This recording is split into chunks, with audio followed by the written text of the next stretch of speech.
السلام عليكم. أعوذ بالله من الشيطان الرجيم. بسم الله الرحمن الرحيم. الحمد لله رب العالمين. نشهد أن لا إله إلا الله ونشهد أن محمدًا عبده ورسوله. اللهم صل وسلم وبارك على رسولك وحبيبك سيدنا محمد وعلى آل وأصحاب سيدنا ومولانا محمد وعلى جميع الأنبياء والمرسلين ومن اقتدى بهديهم إلى يوم الدين. أما بعد، فأعوذ بالله من الشيطان الرجيم. بسم الله الرحمن الرحيم.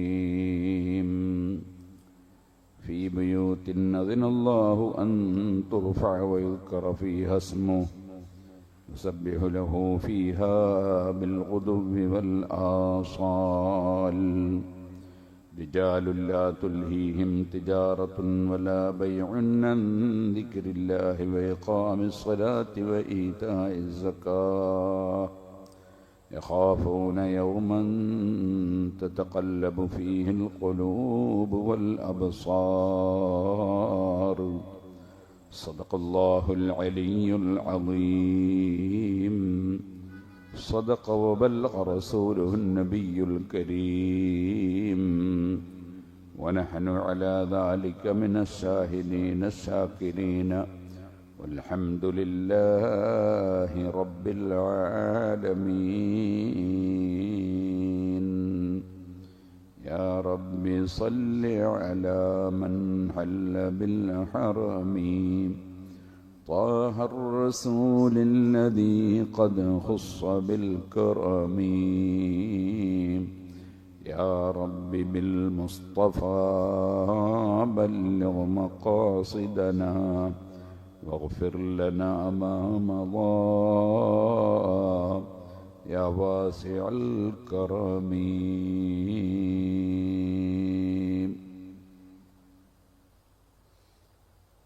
الحمد لله. നിങ്ങളുടെ ഈ പ്രദേശത്തുള്ള പഴയ പള്ളി, അത് പഴയകാലത്ത് നിർമ്മിച്ചവർക്ക് അള്ളാഹു സ്വർഗം കൊടുക്കട്ടെ. അതിനുവേണ്ടി അധ്വാനിച്ചവർക്കും സഹായിച്ചവർക്കും അള്ളാഹു വലിയ പ്രതിഫലം നൽകുമാറാകട്ടെ. ആ പള്ളി വിപുലീകരിച്ച് പുനർനിർമ്മിക്കൽ അത്യാവശ്യമായി വന്നപ്പോൾ അതിൻ്റെ പുനർനിർമ്മാണം നടത്തി അതിൻ്റെ ഉദ്ഘാടനം കഴിഞ്ഞ സന്തോഷത്തിലിരിക്കുന്ന വേദിയിലാണ് നാം സമ്മേളിച്ചത് എന്ന് ഞാൻ മനസ്സിലാക്കുന്നു. അല്ലാഹു തആല നമ്മുടെ സർവ്വ അമലുകളും അവൻ പൊരുത്തപ്പെട്ട അമലായി നമ്മിൽ നിന്ന് കബൂൽ ചെയ്യുമാറാകട്ടെ. സുഹൃത്തുക്കളെ, അല്ലാഹുവിൻ്റെ പാവപ്പെട്ട അടിമകളാണ് നമ്മളെല്ലാവരും. അല്ലാഹു നമ്മെ സൃഷ്ടിക്കുകയും നമുക്ക് ആവശ്യമുള്ളതെല്ലാം അർഹമുർ റഹീമായ റബ്ബ് നമ്മുടെ ആവശ്യത്തിനനുസരിച്ച് നൽകുകയും ചെയ്തു, നൽകിക്കൊണ്ടിരിക്കുന്നു. ഇനിയും നൽകാനുള്ളവൻ അവൻ തന്നെയാണ്. ഞാനിപ്പോൾ നിങ്ങളോട് സംസാരിക്കുമ്പോൾ ആ സംസാര സമയത്ത് എൻ്റെ ശരീരത്തിൽ നിന്ന് ധാരാളം ഞരമ്പുകൾ ചലിക്കുന്നുണ്ട്.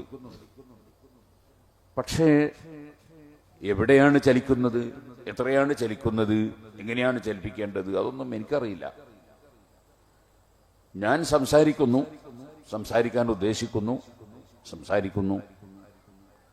ആ സംസാരത്തിന് ആവശ്യമായ സർവ്വ വിഷയങ്ങളും അല്ലാഹു സുബ്ഹാനഹു വ തആല വർക്ക് ചെയ്യിപ്പിക്കുന്നു. അതുകൊണ്ട് എൻ്റെ സംസാരം നടക്കുന്നു. നാം നടക്കുന്നു, നാം ഇരിക്കുന്നു, നാം കിടക്കുന്നു, അങ്ങനെ പലതും ചെയ്യുന്നു. അതൊക്കെ ചെയ്യുമ്പോൾ എവിടെയെല്ലാമാണ് വർക്ക് ചെയ്യേണ്ടത് എന്ന് നമുക്കറിയില്ല. പക്ഷേ ഞാൻ ഇരിക്കണം എന്ന് വിചാരിക്കുമ്പോൾ ഇരിക്കാൻ ആവശ്യമായ എല്ലാ സംവിധാനങ്ങളും അല്ലാഹു സുബ്ഹാനഹു വ തആല ചെയ്തു തരുന്നു. നമ്മുടെ വകയിൽ അല്ല. നമ്മുടെ വകയിൽ ആയിരുന്നു എങ്കിൽ നടക്കാൻ കഴിയാത്ത മനുഷ്യർ ഉണ്ടാവുകയില്ല, ഇരിക്കാൻ കഴിയാത്ത മനുഷ്യർ ഉണ്ടാവുകയില്ല, സംസാരിക്കാൻ കഴിയാത്ത മനുഷ്യർ ഉണ്ടാവുകയില്ല. കാരണം അവർക്കൊന്നും സംസാരിക്കണം എന്ന് ആഗ്രഹമില്ലാഞ്ഞിട്ടല്ല, ഇരിക്കണം എന്ന് ആഗ്രഹമില്ലാഞ്ഞിട്ടല്ല, നടക്കണം എന്ന് ആഗ്രഹമില്ലാഞ്ഞിട്ടല്ല, നടക്കാത്തത് കൊണ്ടാണ്. സംഭവം നടക്കുന്നില്ല. എന്തുകൊണ്ട്? അല്ലാഹു സുബ്ഹാനഹു വ തആല അവർക്ക് അതിനുള്ള ആവശ്യമായ കാര്യങ്ങൾ ചെയ്തു കൊടുക്കാതിരിക്കുമ്പോൾ അവർക്ക് അതിന് സാധിക്കുന്നില്ല. നമുക്ക് അല്ലാഹു തആല സാധിപ്പിച്ചു തരുമ്പോൾ നമുക്ക് സാധിക്കുന്നു. എത്രയോ കൊല്ലം നന്നായി സംസാരിച്ച ചിലർ ഒരു ദിവസം മുതൽ പിന്നീട് സംസാരം നിലച്ചുപോയതായി അനുഭവത്തിൽ നമുക്ക് കാണാൻ സാധിക്കും. എപ്പോഴും ഓടിച്ചാടി നടന്നവർ ഒരു പ്രഭാതത്തിൽ അദ്ദേഹത്തിന് നടക്കാൻ കഴിയുന്നില്ല, കാല് കുഴഞ്ഞുപോയി. നമ്മൾ അനുഭവത്തിൽ കാണുന്നു. കൈകൊണ്ട് എല്ലാം പ്രവർത്തിച്ചിരുന്ന മനുഷ്യന് കൈകൊണ്ടൊന്നും പ്രവർത്തിക്കാൻ കഴിയാതെ കൈ കുഴഞ്ഞു പോകുന്നത് നാം കാണുന്നു. ഇങ്ങനെ ശരീരത്തിലെ ഏത് അവയവങ്ങൾ എടുത്തു പരിശോധിച്ചാലും, ശരീരം മൊത്തത്തിൽ പരിശോധിച്ചാലും, ശരീരത്തിൽ ഉള്ള വിലപിടിച്ച ഉപകരണങ്ങൾ, അതാണല്ലോ മനുഷ്യന്റെ തലച്ചോറ്, ബ്രെയിൻ, മനുഷ്യന്റെ ഹാർട്ട്, മനുഷ്യന്റെ കരള്, മനുഷ്യന്റെ കിഡ്നി തുടങ്ങിയ വില പറയാൻ പറ്റാത്ത വിധത്തിലുള്ള വലിയ ഉപകാരപ്രദമായ എന്നല്ല മനുഷ്യന്റെ നിലനിൽപ്പിന് അനിവാര്യമായ വലിയ വലിയ സ്ഥാനമുള്ള ഉപകരണങ്ങൾ. ആ ഉപകരണങ്ങളും ചലിപ്പിക്കുന്നത് നമ്മളല്ല. എന്റെ ഹാർട്ട് ചലിപ്പിക്കുന്നവൻ ഞാനല്ല, എന്റെ ബ്രെയിൻ പ്രവർത്തിപ്പിക്കുന്നവൻ ഞാനല്ല, എന്റെ കിഡ്നി പ്രവർത്തിപ്പിക്കുന്നവൻ ഞാനല്ല, എന്റെ കരൾ പ്രവർത്തിപ്പിക്കുന്നവൻ ഞാനല്ല. അതെല്ലാം ആകാശങ്ങളെയും ഭൂമികളെയും നക്ഷത്രങ്ങളെയും ഗാലക്സികളെയും സസ്യങ്ങളെയും മത്സ്യങ്ങളെയും മനുഷ്യരെയും മലക്കുകളെയും ജിന്നുകളെയും മൃഗങ്ങളെയും വന്യമൃഗങ്ങളെയും ജന്തുക്കളെയും ഇഴജന്തുക്കളെയും എല്ലാം സൃഷ്ടിച്ച് എല്ലാറ്റിനും ആവശ്യമുള്ള ഭക്ഷണവും വെള്ളവും ഓക്സിജനും എല്ലാം നൽകി പോറ്റി വളർത്തിക്കൊണ്ടിരിക്കുന്ന റബ്ബുൽ ആലമീൻ. ആ റബ്ബുൽ ആലമീനായ അല്ലാഹു എല്ലാ വസ്തുക്കളെയും സൃഷ്ടിച്ച് അതിനാവശ്യമുള്ള കാര്യങ്ങൾ ചെയ്തു കൊടുത്തുകൊണ്ടേയിരിക്കുന്നു. നമ്മുടെ നിസ്കാരത്തിൽ 17 പ്രാവശ്യം ഖിബിലയിലേക്ക് തിരിഞ്ഞ് ശുദ്ധിയോടുകൂടെ ബുദ്ധിയോടുകൂടെ നാം പ്രാർത്ഥിക്കുന്ന പ്രാർത്ഥനയില്ലേ, അതിൽ അതിപ്രധാനമല്ലേ സൂറത്തുൽ ഫാത്തിഹ. ആ സൂറത്തുൽ ഫാത്തിഹയുടെ തുടക്കം തന്നെ ബിസ്മി കഴിഞ്ഞാൽ അൽഹംദുലില്ലാഹി റബ്ബിൽ ആലമീൻ. നമ്മൾ സാധാരണയായി സൂറത്തിന്റെ പേര് പറയുമ്പോൾ ബിസ്മിക്ക് ശേഷമുള്ള ആയത്ത് കൊണ്ടാണ് സൂറത്തിന്റെ പേര് പലപ്പോഴും പറയാം. ഖുൽ യാ അയ്യുഹൽ കാഫിറൂന സൂറത്ത്, തബ്ബത് യദാ അബീ ലഹബിൻ സൂറത്ത്, അറഅയ്തല്ലദീ സൂറത്ത്, അലം തറ കൈഫ സൂറത്ത് എന്ന് പറയുമ്പോൾ ബിസ്മിന്റെ ശേഷമുള്ള ആയത്ത് കൊണ്ട് സാധാരണയായി സൂറത്തുകളുടെ പേര് പറയും. അങ്ങനെ പേര് പറയുമ്പോൾ സൂറത്തുൽ ഫാത്തിഹയ്ക്ക് ഒരു പേര് വന്നു, സൂറത്തു അൽഹംദുലില്ലാഹി റബ്ബിൽ ആലമീൻ. അൽഹംദുലില്ലാഹി റബ്ബിൽ ആലമീൻ സൂറത്ത്. ഖുൽ ഹുവല്ലാഹു അഹദ് സൂറത്ത് എന്ന് പറയും പോലെ ആദ്യത്തെ ആയത്ത് കൊണ്ട് പേര് പറയും. അത് കണ്ട് തെറ്റിദ്ധരിച്ചിട്ടാണ് ചില സ്ഥലങ്ങളിൽ ഇപ്പൊ പുത്തൻവാദികള് ഫാത്തിഹ ഓതും ബിസ്മി ഓതൂല. അവർ തുടക്കം തന്നെ അൽഹംദുലില്ലാഹി റബ്ബിൽ ആലമീൻ. അത് ഏതെങ്കിലും മദ്ഹബ് സ്വീകരിച്ചിട്ട് അങ്ങനെയാണെങ്കിൽ അത് കുഴപ്പമില്ല, അതിനൊരു മാനദണ്ഡമുണ്ടെന്ന്. ചിലര് സ്വന്തം തന്നെ ഷാഫി ഇമാമിനെ കണക്കൊക്കെ വിവരം എനിക്കുണ്ട്, എന്റെ വാപ്പായും ഉമ്മയൊക്കെ നരകത്തിലാണ്, എന്നെ പഠിപ്പിച്ച ഉസ്താദൊക്കെ നരകത്തിലാണ്, ഞാൻ സ്വർഗത്തിലാണെന്ന് വിചാരിക്കുന്ന ചില കിബറന്മാരുണ്ട്. അത്തരം ആളുകൾ അവർ ഇമാമിങ്ങളെ സ്വീകരിച്ചതൊന്നുമല്ല. അവർ തുടക്കം തന്നെ അൽഹംദുലില്ലാഹി റബ്ബിൽ ആലമീൻ. എന്താണ് അവർ അങ്ങനെ ഓതാൻ കാരണം? അവരൊരു ഹദീസ് കണ്ടു. എന്താണ് ഹദീസ്? ഒരു ഹദീസിലുണ്ട് നബി സല്ലല്ലാഹു അലൈഹി വസല്ലം അൽഹംദുലില്ലാഹി റബ്ബിൽ ആലമീൻ കൊണ്ട് നിസ്കാരത്തിൽ ആരംഭം കുറിച്ചിരുന്നു എന്നുണ്ട്. അപ്പൊ അവര് വിചാരിച്ച് ബിസ്മി ഓതിയിട്ടില്ല എന്നാണ് ഇതിന്റെ മാനാന്ന് മനസ്സിലാക്കി. അങ്ങനല്ല. നിസ്കാരത്തിൽ ഫാത്തിഹയും വേറെ സൂറത്തുകളും ഓതും. ഫാത്തിഹ ഓതും, വേറെ സൂറത്ത് ഓതും. ഇപ്പൊ തന്നെ ഇവിടെ വേറെ സൂറത്ത് ഓതിയിട്ടുണ്ട് ഫാത്തിഹയുടെ പുറമെ. അപ്പോൾ ആദ്യം ഓതിയത് ഏതാണ്? ഫാത്തിഹയാണോ അല്ല മറ്റു സൂറത്താണോ എന്നത് വിവരിക്കാൻ വേണ്ടി പറഞ്ഞതാണ് അൽഹംദുലില്ലാഹി റബ്ബിൽ ആലമീൻ കൊണ്ട് തുടങ്ങി എന്ന് പറഞ്ഞാൽ ഖുൽ യാ അയ്യുഹൽ കാഫിറൂൻ കൊണ്ട് തുടങ്ങി തന്നെ അതിന് ബിസ്മില്ലാ എന്നതിന്റെ അർത്ഥം എന്നല്ല. ഒരു സൂറത്തിന്റെ പേര് പറയുമ്പോ ആദ്യത്തെ ആയത്ത് വെച്ചുകൊണ്ട് പേര് പറയുക എന്നത് സ്വാഭാവികമായും ഉള്ളതാണ്. അതാണ് ആ പറഞ്ഞതിന്റെ മാന എന്ന് ഇമാം നവവി റളിയല്ലാഹു അൻഹു പോലുള്ള ഇമാമിങ്ങൾ വിവരിച്ചിട്ടുണ്ട്. ആയിരിക്കട്ടെ, അത് പറയലല്ല എന്റെ ലക്ഷ്യം. ഞാൻ പറഞ്ഞു വരുന്നത്, ആ സൂറത്തിൽ ബിസ്മി കഴിഞ്ഞാൽ ആദ്യത്തെ ആയത്താണ് അൽഹംദുലില്ലാഹി റബ്ബിൽ ആലമീൻ. അൽഹംദുലില്ലാഹ്, സർവസ്തുതിയും അല്ലാഹുവിനാണ്. എന്തിനാണ് സർവ എന്ന് പറയുക? സർവ എന്ന് പറഞ്ഞാൽ ഇനി അപ്പുറമൊന്നുമില്ല, തീർത്തു എന്നാണ് എന്റെ അർത്ഥം. തീർത്തു. സ്തുതി എന്തിനാണ് പറയാ? സ്തുതി എന്ന് പറഞ്ഞാൽ പുകഴ്ത്തി പറയുക, അതിനാണ് സ്തുതി എന്ന് പറയുന്നത്. ആ കുട്ടി നന്നായി പഠിക്കുന്ന കുട്ടിയാണ്, അത് കുട്ടിയെ സ്തുതിക്കലാണ്. ആ ഭാര്യ ഭർത്താവിനോട് വലിയ സ്നേഹമുള്ള ഭാര്യയാണ്, അത് ആ സ്ത്രീയെ സ്തുതിച്ചു പറയലാണ്. ആ ഭർത്താവ് ഭാര്യയെ നന്നായി കെയർ ചെയ്യുന്ന ആളാണ്, അത് സ്തുതിച്ചു പറയലാണ്. അങ്ങനെ തുടങ്ങി ആരെ സംബന്ധിച്ചും സ്തുതിച്ചു പറയുക, അതിനാണ് ഹംദ് എന്ന് പറയുന്നത്, സ്തുതിക്കുക. അൽഹംദു സർവസ്തുതിയും എന്ന് പറഞ്ഞാൽ ആരെ പുകഴ്ത്തി പറഞ്ഞാലും, എന്തിന്റെ പേരിൽ പുകഴ്ത്തി പറഞ്ഞാലും, എത്ര പുകഴ്ത്തി പറഞ്ഞാലും, എവിടുന്ന് പുകഴ്ത്തി പറഞ്ഞാലും, ആരെ എത്ര എപ്പോൾ എങ്ങനെ സ്തുതിച്ചു പറഞ്ഞാലും അതിന്റെ എല്ലാം അവകാശി, അതിന്റെ ഉടമസ്ഥൻ, അതിന്റെ ക്രെഡിറ്റ് അല്ലാഹുവിനാണ്. കാരണം ആ കുട്ടി നന്നായി പഠിക്കുന്ന കുട്ടിയാണ് എന്ന് പറഞ്ഞാൽ ആ കുട്ടിക്ക് പഠിക്കാനുള്ള ബുദ്ധിയും വിവരവും സൽമനസ്സും കൊടുത്തവൻ അല്ലാഹുവാണ്. പഠിക്കാനുള്ള കഴിവ് കൊടുത്തവനും അല്ലാഹുവാണ്. അദ്ദേഹം നന്നായി ധർമ്മം ചെയ്യുന്ന ആളാണ് എന്ന് പറഞ്ഞാൽ ആ ധർമ്മം ചെയ്യാനുള്ള സ്വത്ത് കൊടുത്തത് അല്ലാഹുവാണ്, ധർമ്മം ചെയ്യാനുള്ള മനസ്സ് കൊടുത്തത് അല്ലാഹുവാണ്, അതിനുള്ള എല്ലാ ഭാഗ്യവും നൽകിയവൻ അല്ലാഹുവാണ്. ഇനി ഒരാളെ സംബന്ധിച്ച് ആ ഉസ്താദ് നന്നായി കുട്ടികളെ പഠിപ്പിക്കുന്ന ഉസ്താദാണ് എന്ന് പറഞ്ഞാൽ അങ്ങനെ പഠിപ്പിക്കാനുള്ള സന്മനസ്സും അറിവും ഉത്സാഹവും എല്ലാം നൽകിയവൻ അല്ലാഹുവാണ്. ഇങ്ങനെ വരുമ്പോൾ ലോകത്ത് ഏത് സൃഷ്ടികൾ ആർക്ക് എന്ത് പുകഴ്ത്തി പറയാൻ സൃഷ്ടികളെ കുറിച്ച് പറയാനുണ്ടോ, ആരെപ്പറ്റി പറയാനുണ്ടോ, അതിന്റെ എല്ലാം യഥാർത്ഥ അവകാശി അല്ലാഹുവാണ്. കാരണം അല്ലാഹു തആല കൊടുക്കുന്നതല്ലാതെ ഇവിടെ ആർക്കും ഒന്നും ഒരിക്കലും ഇല്ല. അൽഹംദുലില്ലാഹ്, സർവസ്തുതിയും അല്ലാഹുവിനാണ്. അതുകൊണ്ടാണല്ലോ ഞാനിപ്പോ ഇങ്ങനെ പ്രസംഗിച്ചുകൊണ്ടിരിക്കുമ്പോ ഞാൻ നിങ്ങളോട് പറഞ്ഞു ഒരു ഗ്ലാസ് കുടിക്കാൻ വേണം എന്ന് പറഞ്ഞു. അങ്ങനെ ഒരാൾ എനിക്ക് ഒരു ഗ്ലാസ് ചൂടുവെള്ളം കൂടെ തന്നു.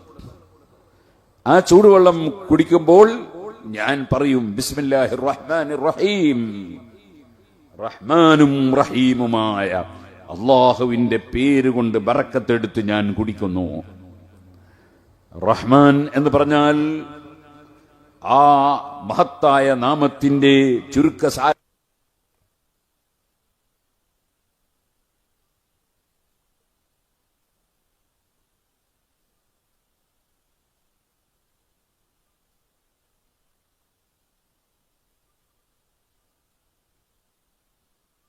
ും വണങ്ങാത്തവർക്കും.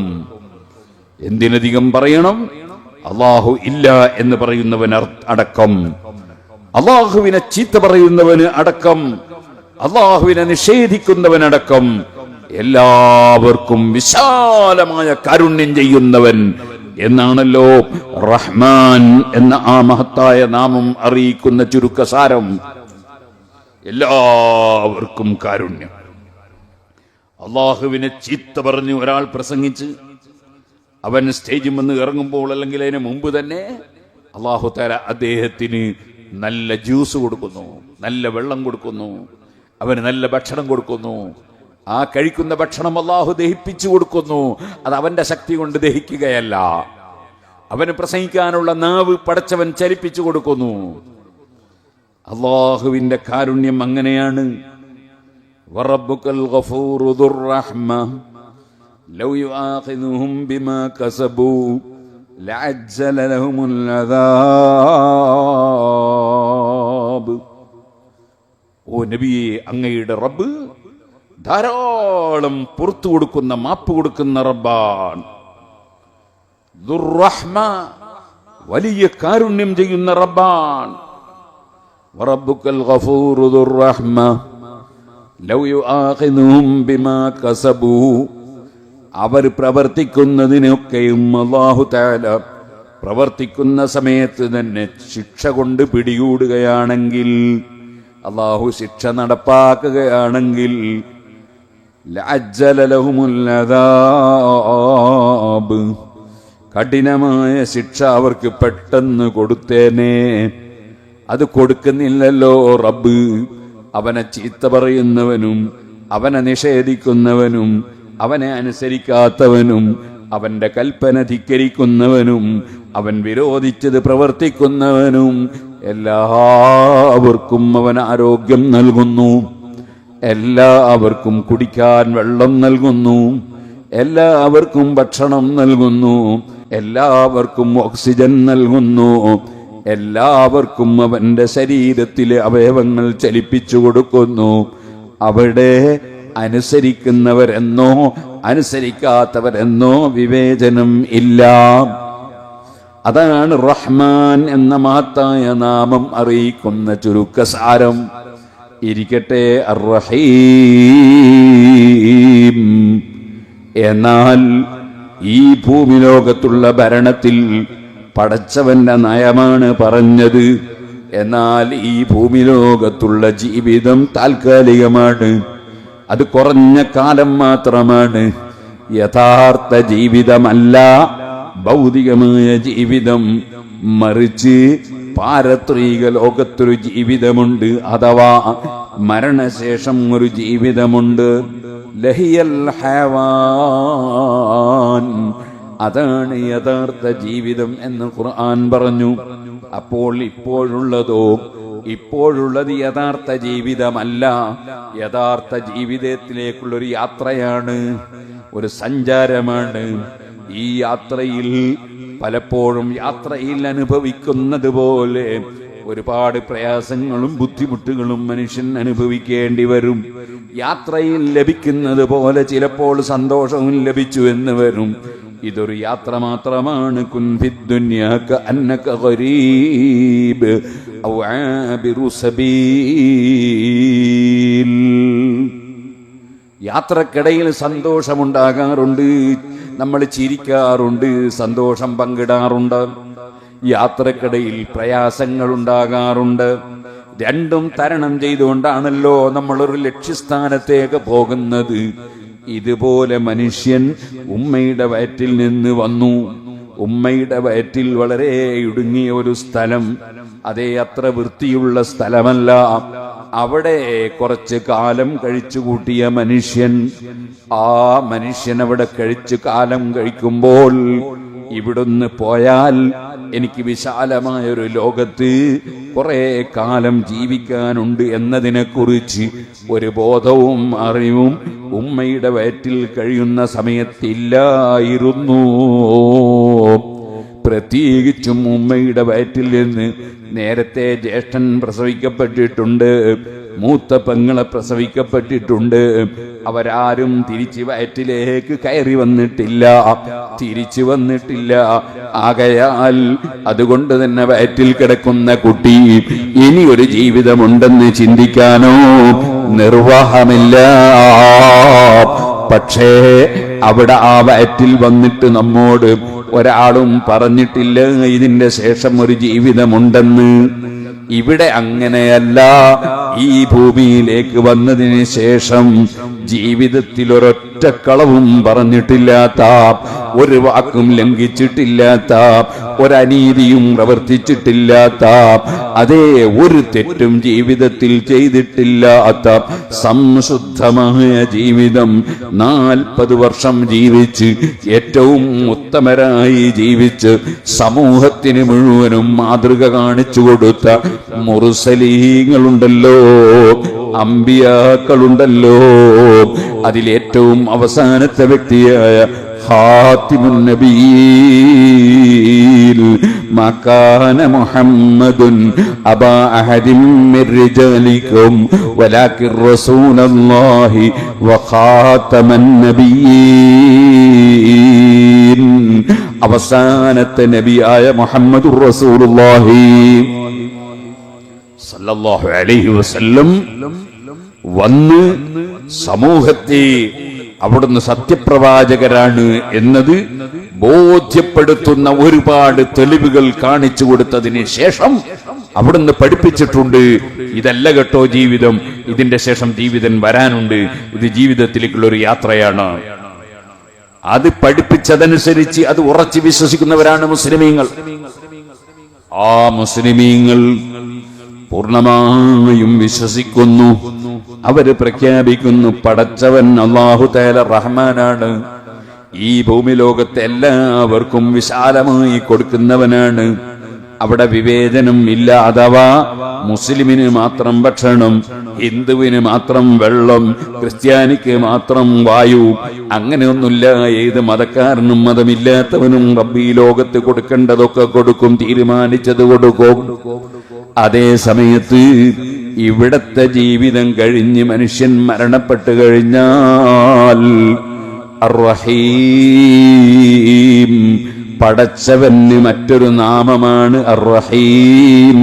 ഭൂമി ലോകത്തെ ജീവിതത്തിൽ അല്ലാഹുവിൽ ഉറച്ചു വിശ്വസിക്കുകയും പടച്ചവനെ ആരാധിക്കുകയും പടച്ചവനെ അനുസരിക്കുകയും ചെയ്ത് ജീവിച്ചവർ, അവർക്ക് പ്രത്യേകമായി പാരത്രിക ലോകത്ത് കാരുണ്യം നൽകുന്നവനാണ് അല്ലാഹ്.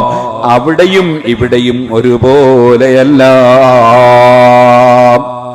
അം ഹസിബല്ലദീന ഇജ്തറഹുസ്സയ്യിആതി അൻ നജഅലഹും കല്ലദീന ആമനൂ വഅമിലുസ് സാലിഹാത്തി. അതേ, അൻ നജഅലഹും കല്ലദീന ആമനൂ വഅമിലുസ് സാലിഹാത്തി സാഅ മാ യഹ്കുമൂൻ സവാഅം മഹ്യാഹും വമമാതുഹും സാഅ മാ യഹ്കുമൂൻ. ഈമാനും തഖ്വയുമുള്ളവരും ഈമാനും തഖ്വയുമില്ലാത്തവരും തുല്യമാണ് ആഖിറത്തിലെന്ന് അവര് ധരിച്ചു പോയോ?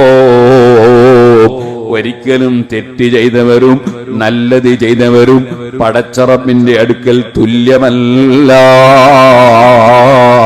സവാഅം മഹ്യാഹും വമമാതുഹും, ഒരിക്കലും തന്നെ തെറ്റ് ചെയ്തവരും അല്ലാത്തവരും തുല്യമല്ല. അതേ സമയത്ത് സൽക്കർമ്മം ചെയ്ത് ജീവിച്ച വിശ്വാസികളുണ്ടല്ലോ, അവർക്ക് ഈ ഭൂമി ലോകത്ത് പടച്ച റബ്ബ് ഭക്ഷണം കൊടുത്തില്ലേ? ഈ ഭൂമി ലോകത്ത് റബ്ബ് വെള്ളം കൊടുത്തില്ലേ? ഈ ഭൂമി ലോകത്ത് പലതും കൊടുത്തില്ലേ? എന്നാൽ പാരത്രിക ലോകത്തെത്തുമ്പോൾ അവർക്കല്ല വലിയ ബഹുമാനം നൽകുന്നു, ആദരവ് നൽകുന്നു, സന്തോഷം നൽകുന്നു. അതേ അവിശ്വാസികൾ വിചാരിച്ചതുപോലെ ഇവിടെയുള്ളതുപോലെ പാരത്രിക ലോകത്തും രണ്ടു കൂട്ടരും തുല്യമല്ല.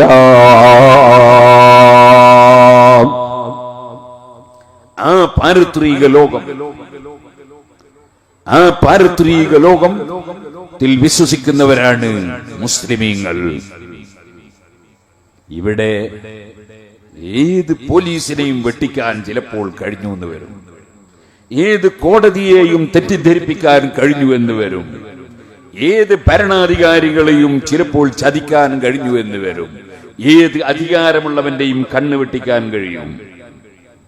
അതിലേക്ക് ഇപ്പോൾ ഞാൻ കടന്ന് സംസാരിക്കുന്നില്ല. രണ്ട് ചെറുപ്പക്കാര് ഹെൽമെറ്റ് ധരിക്കാതെ ഇങ്ങനെ സ്കൂട്ടർമ പോവാൻ പോലീസുകാര് കൈ കാണിച്ച് നിർത്തി.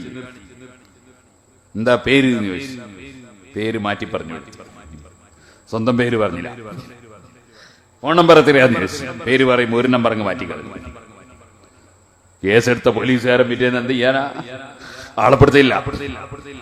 ഇങ്ങനത്തെ യാതൊരു തട്ടിപ്പും പടച്ചവന്റെ കോടതിയിൽ നടക്കൂല, അള്ളാഹുവിന്റെ അടുക്കൽ നടക്കൂല. ഇവിടെ ചിലപ്പോൾ അസത്യത്തെ സത്യമാക്കി അവതരിപ്പിച്ച് വക്കീലിനെ വെച്ച് വാദിച്ച് രക്ഷപ്പെടാൻ കഴിഞ്ഞേക്കും. അള്ളാഹുവിന്റെ അടുക്കൽ അത് നടക്കൂല. സത്യം മൂടിവെച്ച് കള്ളം പറയാൻ ചിലപ്പോ കോടതിയിൽ സാധിച്ചേക്കും, പക്ഷേ റബ്ബിന്റെ കോടതിയിൽ അത് നടക്കൂല. അൽയൗമ നഖ്തിമു അലാ അഫ്വാഹിഹിം വതുകല്ലിമുനാ അയ്ദീഹിം വതശ്ഹദു അർജുലുഹും ബിമാ കാനൂ യക്സിബൂൻ. അതേ തൊള്ളക്ക് സീല് വെച്ചുപോയി.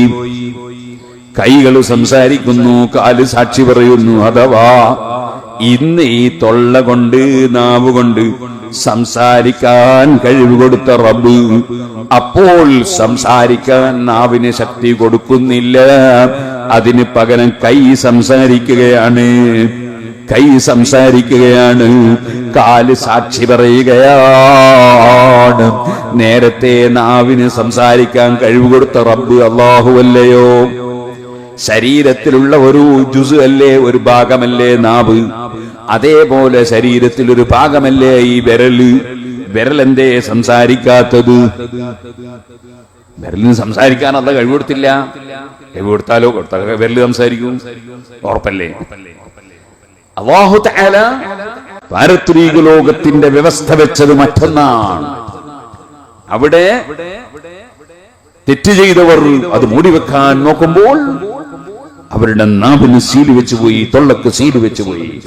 കൈകൾ സംസാരിക്കുന്നു, കാലുകൾ സാക്ഷി പറയുന്നു. അങ്ങനെയുള്ള ഒരു വിചാരണയുടെ ഘട്ടം തരണം ചെയ്യേണ്ടവനാണ് മനുഷ്യൻ. അതുറച്ച് വിശ്വസിക്കുന്നവരാണ് മുസ്ലിം. ഓ സുഹൃത്തുക്കളെ, ആ മുസ്ലിമീങ്ങളായ നമ്മൾ പടച്ചവനെ സ്തുതിച്ചുകൊണ്ട് പറയുന്നു അൽഹംദുലില്ലാഹ്. സർവസ്തുതിയും അല്ലാഹുവിനാണ്. വെള്ളം കൊണ്ടുവന്ന് തന്നപ്പോൾ ഞാൻ ആദ്യം പറഞ്ഞു റഹ്മാനും റഹീമുമായ അള്ളാഹുവിന്റെ പേര് കൊണ്ട് ബറക്കത്തെടുത്ത് കുടിക്കുന്നു എന്ന് പറഞ്ഞു. ഈ കൊണ്ടെത്തന്ന ആളെ പേര് പറയൂല, കാരണം ഞാൻ മുസ്ലിമാണ്, ഞാൻ ഉറച്ചു വിശ്വസിക്കുന്നു കൊടുക്കുന്നവരും തടയുന്നവരും ഒന്നേ ഉള്ളൂ, അവനാണ് അള്ളാഹ്. പിന്നെ മറ്റുള്ളവരൊക്കെ നിമിത്തങ്ങളാണ്. പടച്ചവൻ തോന്നിപ്പിച്ചു കൊടുത്താൽ, പടച്ചവൻ കഴിവ് കൊടുത്താൽ അവർക്ക് ചിലപ്പോൾ കഴിഞ്ഞേക്കും, കൊടുക്കാൻ കഴിഞ്ഞേക്കും, തടയാൻ കഴിഞ്ഞേക്കും. അതൊക്കെ കാരണങ്ങൾ, നിമിത്തങ്ങളാണ്. യഥാർത്ഥത്തിൽ കൊടുക്കുന്നവനൊന്നേ ഉള്ളൂ, അവനാണ് അള്ളാഹ്. യഥാർത്ഥത്തിൽ തടയുന്നവനൊന്നേ ഉള്ളൂ, അവനാണ് അള്ളാഹ്. ഇതുകൊണ്ടാണല്ലോ ലാ നാഫിഅ ഇല്ലല്ലാഹ്, ലാ ളാറ ഇല്ലല്ലാഹ്.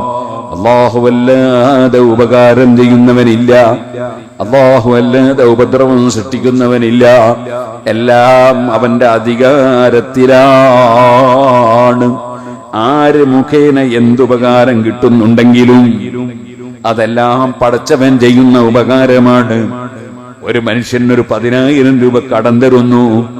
ആ കടത്തിന് വേണ്ടി നമ്മൾ അയാളോട് ആവശ്യപ്പെടുന്നു, പക്ഷേ മുസ്ലിമായ മനുഷ്യൻ ഉറച്ചു വിശ്വസിക്കുന്നു, ഈ കടം തരാനുള്ള പണം അവന് കൊടുക്കുന്നത് റബ്ബാണ്. എനിക്ക് കടം തരണമെന്ന് തോന്നിപ്പിക്കുന്നവൻ റബ്ബാണ്. അത് എനിക്ക് തന്നപ്പോൾ വാങ്ങാൻ എന്റെ കൈ നീട്ടാൻ കഴിവ് തന്നവനും റബ്ബാണ്. അദ്ദേഹത്തിന്റെ കൈ നീട്ടിത്തരാൻ കഴിവ് കൊടുത്തവനും റബ്ബാണ്. ആകയാൽ അമാബിക്കും മിൻ നിഅമത്തിൻ ഫമിനല്ലാഹ്, ഏത് അനുഗ്രഹം എവിടെ നിന്ന് കിട്ടിയാലും ഫമിനല്ലാഹ്, അതൊക്കെ അല്ലാഹുവിങ്കൽ നിന്നാണ്. ഇത് ഉറച്ചു വിശ്വസിക്കുന്നവനാണ് മുസ്ലിം. ഇത് തന്നെയാണ് മദ്രസയിൽ വൽ ഖദരി ഖൈരിഹി വശരിഹി മിനല്ലാഹ്. ഏത് നന്മയോ തിന്മയോ ആർക്ക് എവിടുന്ന് കിട്ടുന്നുണ്ടോ മിനല്ലാഹ്, പടച്ചവന്റെ തീരുമാനപ്രകാരം അവൻ തരുന്നതാണെന്ന് മുസ്ലിമായ മനുഷ്യൻ 1-ാം ക്ലാസ് മുതൽക്ക് പഠിച്ചു വെക്കുന്നു. എല്ലാം റബ്ബിൽ നിന്നാണ്. അതുകൊണ്ട് തന്നെ അവൻ പറയുകയാണ് അൽഹംദുലില്ലാഹ്, സർവസ്തുതിയും അല്ലാഹുവിനാണ്. ആരിൽ നിന്ന് എന്ത് കിട്ടിയാലും എന്ത് തന്നെ നേടിയാലും അതെല്ലാം പടച്ചവനിൽ നിന്നാണല്ലോ. അതുകൊണ്ട് അൽഹംദുലില്ലാഹ്, സർവസ്തുതിയും അല്ലാഹുവിനാണ്. അവൻ ആരാണ്? റബ്ബിൽ ആലമീൻ, സർവലോകത്തെയും സൃഷ്ടിച്ച് പോറ്റി വളർത്തുന്നവനാണ് അല്ലാഹ്. ഞാൻ നിങ്ങളോട് സംസാരിക്കുന്നു.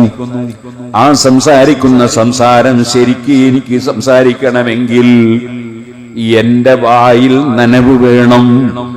വായ ഉണങ്ങിപ്പോയാൽ, അതേ ചുണ്ട് ഉണങ്ങിപ്പോയാൽ, നാവ് ഉണങ്ങിപ്പോയാൽ സംസാരം ക്ലിയറാവില്ല. സുബ്ഹാനല്ലാഹ്. അതേ അപ്പോൾ ആ വെള്ളം എവിടുന്ന് വരുന്നു? അത് ഞാൻ അറിയാതെ എന്റെ വായിൽ ഉറവ് പൊട്ടുന്നു. അതേ ഉമിനീരിങ്ങനെ പൊട്ടിക്കൊണ്ടിരിക്കുന്നു. ഞാൻ സംസാരിക്കുന്നു. ഇനി നിങ്ങൾ ചിന്തിച്ചിട്ടുണ്ടോ, നിങ്ങളുടെയും എന്റെയും വായിലുള്ള പല്ല്, ആ പല്ലുകൾ 2 താടിയെല്ലിന്റെ മേലെ റബ്ബ് ഫിറ്റ് ചെയ്തിരിക്കുകയാണ്. താഴെ താടിയെല്ലിന്റെ മേലെ കുറെ പല്ലുണ്ട്, മേലെ താടിയെല്ലിന്റെ മേലെയും കുറെ പല്ലുണ്ട്. പക്ഷേ താഴെ താടിയെല്ല് അങ്ങോട്ടും ഇങ്ങോട്ടും നീക്കിയാൽ നീങ്ങും. നിങ്ങളൊന്ന് നോക്കൂ, വലത്തും ഇടത്തുമൊക്കെ നീക്കാൻ പറ്റും. താഴെ താടിയെല്ല് ഇങ്ങനെ നീക്കാൻ പറ്റും. എന്നാൽ മേലെ താടിയെല്ല് നിങ്ങളൊന്ന് അങ്ങോട്ടും ഇങ്ങോട്ടും നീക്കിത്തരുമോ? വേണമെങ്കിൽ 1,00,000 ഉറുപ്പിയുടെ ചെക്ക് എഴുതി തരാം, അല്ല പണി 1 കോടി തന്നെ തരാം. നിങ്ങൾക്ക് മേലെ താടിയൊന്ന് നീക്കിത്തരാൻ പറ്റുമോ? പറ്റൂല. എന്തേ കാരണം? റബ്ബിന്റെ സംവിധാനമാണ്. കാരണം എന്തേ? ഈ താടിയലിന്റെ മേലെ ഫിറ്റ് ചെയ്ത പല്ലുണ്ടല്ലോ, അത് 3 വിധം പല്ലുണ്ട്. മുന്നിലെ പല്ല് നിങ്ങളൊരു ചെറിയ കുട്ടിക്ക് വളരെ പെട്ടെന്ന് മുറിക്കാവുന്ന ചെറിയ പഴം കൊടുത്തു നോക്കൂ, ആ കുട്ടി മുന്നിലെ പല്ലുകൊണ്ട് അത് മുറിക്കും. അതിനാരും ക്ലാസ് എടുത്തു കൊടുക്കണ്ട. നീ ഇന്ന പല്ലുകൊണ്ടാ മുറിക്കേണ്ടതെന്ന് കുഞ്ഞിനോട് പറയണ്ട. അവൻ കിട്ടിയാൽ നേരെ തന്നെ കൊണ്ടുപോകുന്നത് മുന്നിലെ പല്ലുകൊണ്ട് മുറിക്കും. ഇനി കുറച്ച് കട്ടിയുള്ള ഒരു സാധനം നിങ്ങൾ ആ കുട്ടിക്ക് കൊടുത്തു നോക്കൂ. അതെ, അങ്ങനെ ഉണ്ടല്ലോ, ചിലത് പൊട്ടിക്കാൻ കുറച്ച് പണിയാണ്. വലിയ സറഫാക്കപ്പെട്ട ഒരു സാധനം ഉണ്ട്, എള്ളുണ്ട. ഈ എള്ളുണ്ട എന്ന് പറയുന്ന സാധനം ചിലത് വല്ലാത്ത കടുപ്പമാണ്, പൊട്ടിക്കാൻ വലിയ ബുദ്ധിമുട്ടാണ്. അതാരും മുന്നിലെ പല്ല് വെച്ച് പൊട്ടിക്കൂല, സൈഡിലെ പല്ല് വെച്ചിട്ടാണ് പൊട്ടിക്കാൻ വിഷമമുള്ളത് പൊട്ടിക്കുക. കാരണം സൈഡിലെ പല്ല് പൊട്ടിക്കാനുള്ളതാണ്. എന്നാൽ അതിന്റെയും പിന്നിൽ കുറച്ച് വലിയ പല്ലുണ്ട്, ആ പല്ല് അരക്കാനുള്ള പല്ലാണ്. അരവ് നടക്കണമെങ്കിൽ ഇടക്കിടക്ക് വെള്ളം കുടയുന്ന പതിവുണ്ട്, അല്ലെങ്കിൽ നനവുണ്ടാകേണ്ടതുണ്ട്. അതിനാൽ ഭക്ഷ്യവസ്തുക്കൾ വായിലിട്ട് അരക്കുമ്പോൾ ആവശ്യമുള്ള വെള്ളം നമ്മൾ കുടയേണ്ടതില്ല. ഓട്ടോമാറ്റിക്കായി ഉമിനീര് പൊട്ടിവരികയാണ്, അരവ് നടക്കുകയാണ്. ഒന്നുകൂടി നിങ്ങൾ ശ്രദ്ധിച്ചോ, മേലെ താടിയെല്ല് അനങ്ങുന്നില്ല, താഴെ താടിയെല്ല് അനങ്ങുന്നുണ്ട്. എന്തേ കാരണം? അമ്മിയും കുട്ടിയും ഒരേ സമയത്ത് നീങ്ങിയാൽ അരവ് നടക്കൂല. ഒന്നുകിൽ അമ്മി എവിടെ നിൽക്കണം, കുട്ടി നീങ്ങണം. അല്ലെങ്കിൽ ആഖിർ സമാനിന്റെ അമ്മിയാവുമ്പോ കുട്ടി എവിടെ നിൽക്കുന്നു, അമ്മി ഇങ്ങനെ കറങ്ങുന്നു. ഏതായിരുന്നാലും ശരി, രണ്ടും കൂടി നീങ്ങിയാൽ അരവ് നടക്കൂല. അതുകൊണ്ട് പടച്ചറബ് വെച്ച സംവിധാനമാണ്. മേലെ താടിയല് നീങ്ങൂല, താഴെ താടിയല് നീങ്ങും. അങ്ങനെ അരവ് നടത്തുന്നു. അങ്ങനെ അരച്ചതിന് ശേഷം കട്ടിയുള്ള ഭക്ഷണങ്ങൾ അതാ വയറ്റിലേക്ക് കൊണ്ടുപോകാനുള്ള സംവിധാനം റബ്ബ് തന്നിരിക്കുന്നു. അതുകൊണ്ട് തന്നെ ഭക്ഷണം കഴിഞ്ഞാൽ ഭക്ഷണം തന്നവൻ റബ്ബ്, ധാന്യം തന്നവൻ റബ്ബ്. ഒരാൾക്കും ഇന്ന് വരെ ഒരു നെല്ലുണ്ടാക്കാൻ കഴിഞ്ഞിട്ടില്ല. സുബ്ഹാനല്ലാഹ്, പോകട്ടെ, ഒരു പുഷ്പമുണ്ടാക്കാൻ കഴിഞ്ഞിട്ടില്ല. ഈ സ്റ്റേജിൽ കുറെ പുഷ്പങ്ങളുണ്ട്, പക്ഷേ അത് പുഷ്പമല്ല, ഡ്യൂപ്ലിക്കേറ്റ് ആണ്. അതേ, മുസ്ലിം എന്ന പേരിൽ കുറെ മുജാഹിദും ജമാഅത്തൊക്കെ ഇല്ലേ, അതൊക്കെ ഡ്യൂപ്ലിക്കേറ്റ് ആണ്. അതുപോലെ ഇതും കണ്ടാല് മുസ്ലിമാണ്, കണ്ടാ പുഷ്പമാണ്, സംഗതി ഈമാനില്ല. അതുകൊണ്ട് തന്നെ ഈ പുഷ്പത്തിന്റെ മേലെ ഒരു ചിത്രശലഭവും വന്ന് വീഴൂല. ഒരു തേൻ നുകരാനുള്ള ഒരു ചെറിയ പ്രാണി പോലും അവിടെ വന്നിരിക്കൂല. കാരണം അവകൾക്കറിയാം ഇതിന് ഈമാനില്ല. നീണ്ട താടിയുണ്ട്, അല്ലെങ്കിൽ സുബ്ഹാനല്ലാഹ്, അതെ, തുണി അല്പം കയറ്റി കൊടുത്തിട്ടുണ്ട്, അതൊക്കെ ശരിയാണ്. പക്ഷേ ഇത് യഥാർത്ഥ പുഷ്പമല്ല. അതുകൊണ്ട് ഒരു ചിത്രശലഭവും ഒരു പൂമ്പാറ്റയും അതിന്റെ മേലെ വന്നിരിക്കൂല. കാരണം ഒരു ചെറിയ തുമ്പപ്പൂ പോലും ഉണ്ടാക്കാൻ, സൃഷ്ടിക്കാൻ നമ്മളെ കൊണ്ട് കഴിയൂല. ഖാലിഖു കുല്ലി ശൈ, എല്ലാം സൃഷ്ടിക്കുന്നവൻ അല്ലാഹുവാണ്. ആ അല്ലാഹു സുബ്ഹാനഹു വ തആല അവനെ സ്തുതിക്കുകയാണ്. അൽഹംദുലില്ലാഹി റബ്ബിൽ ആലമീൻ. സർവ സൃഷ്ടികളെയും സൃഷ്ടിച്ച് പോറ്റി വളർത്തുന്ന റബ്ബ് അവനാണ് സർവസ്തുതിയും.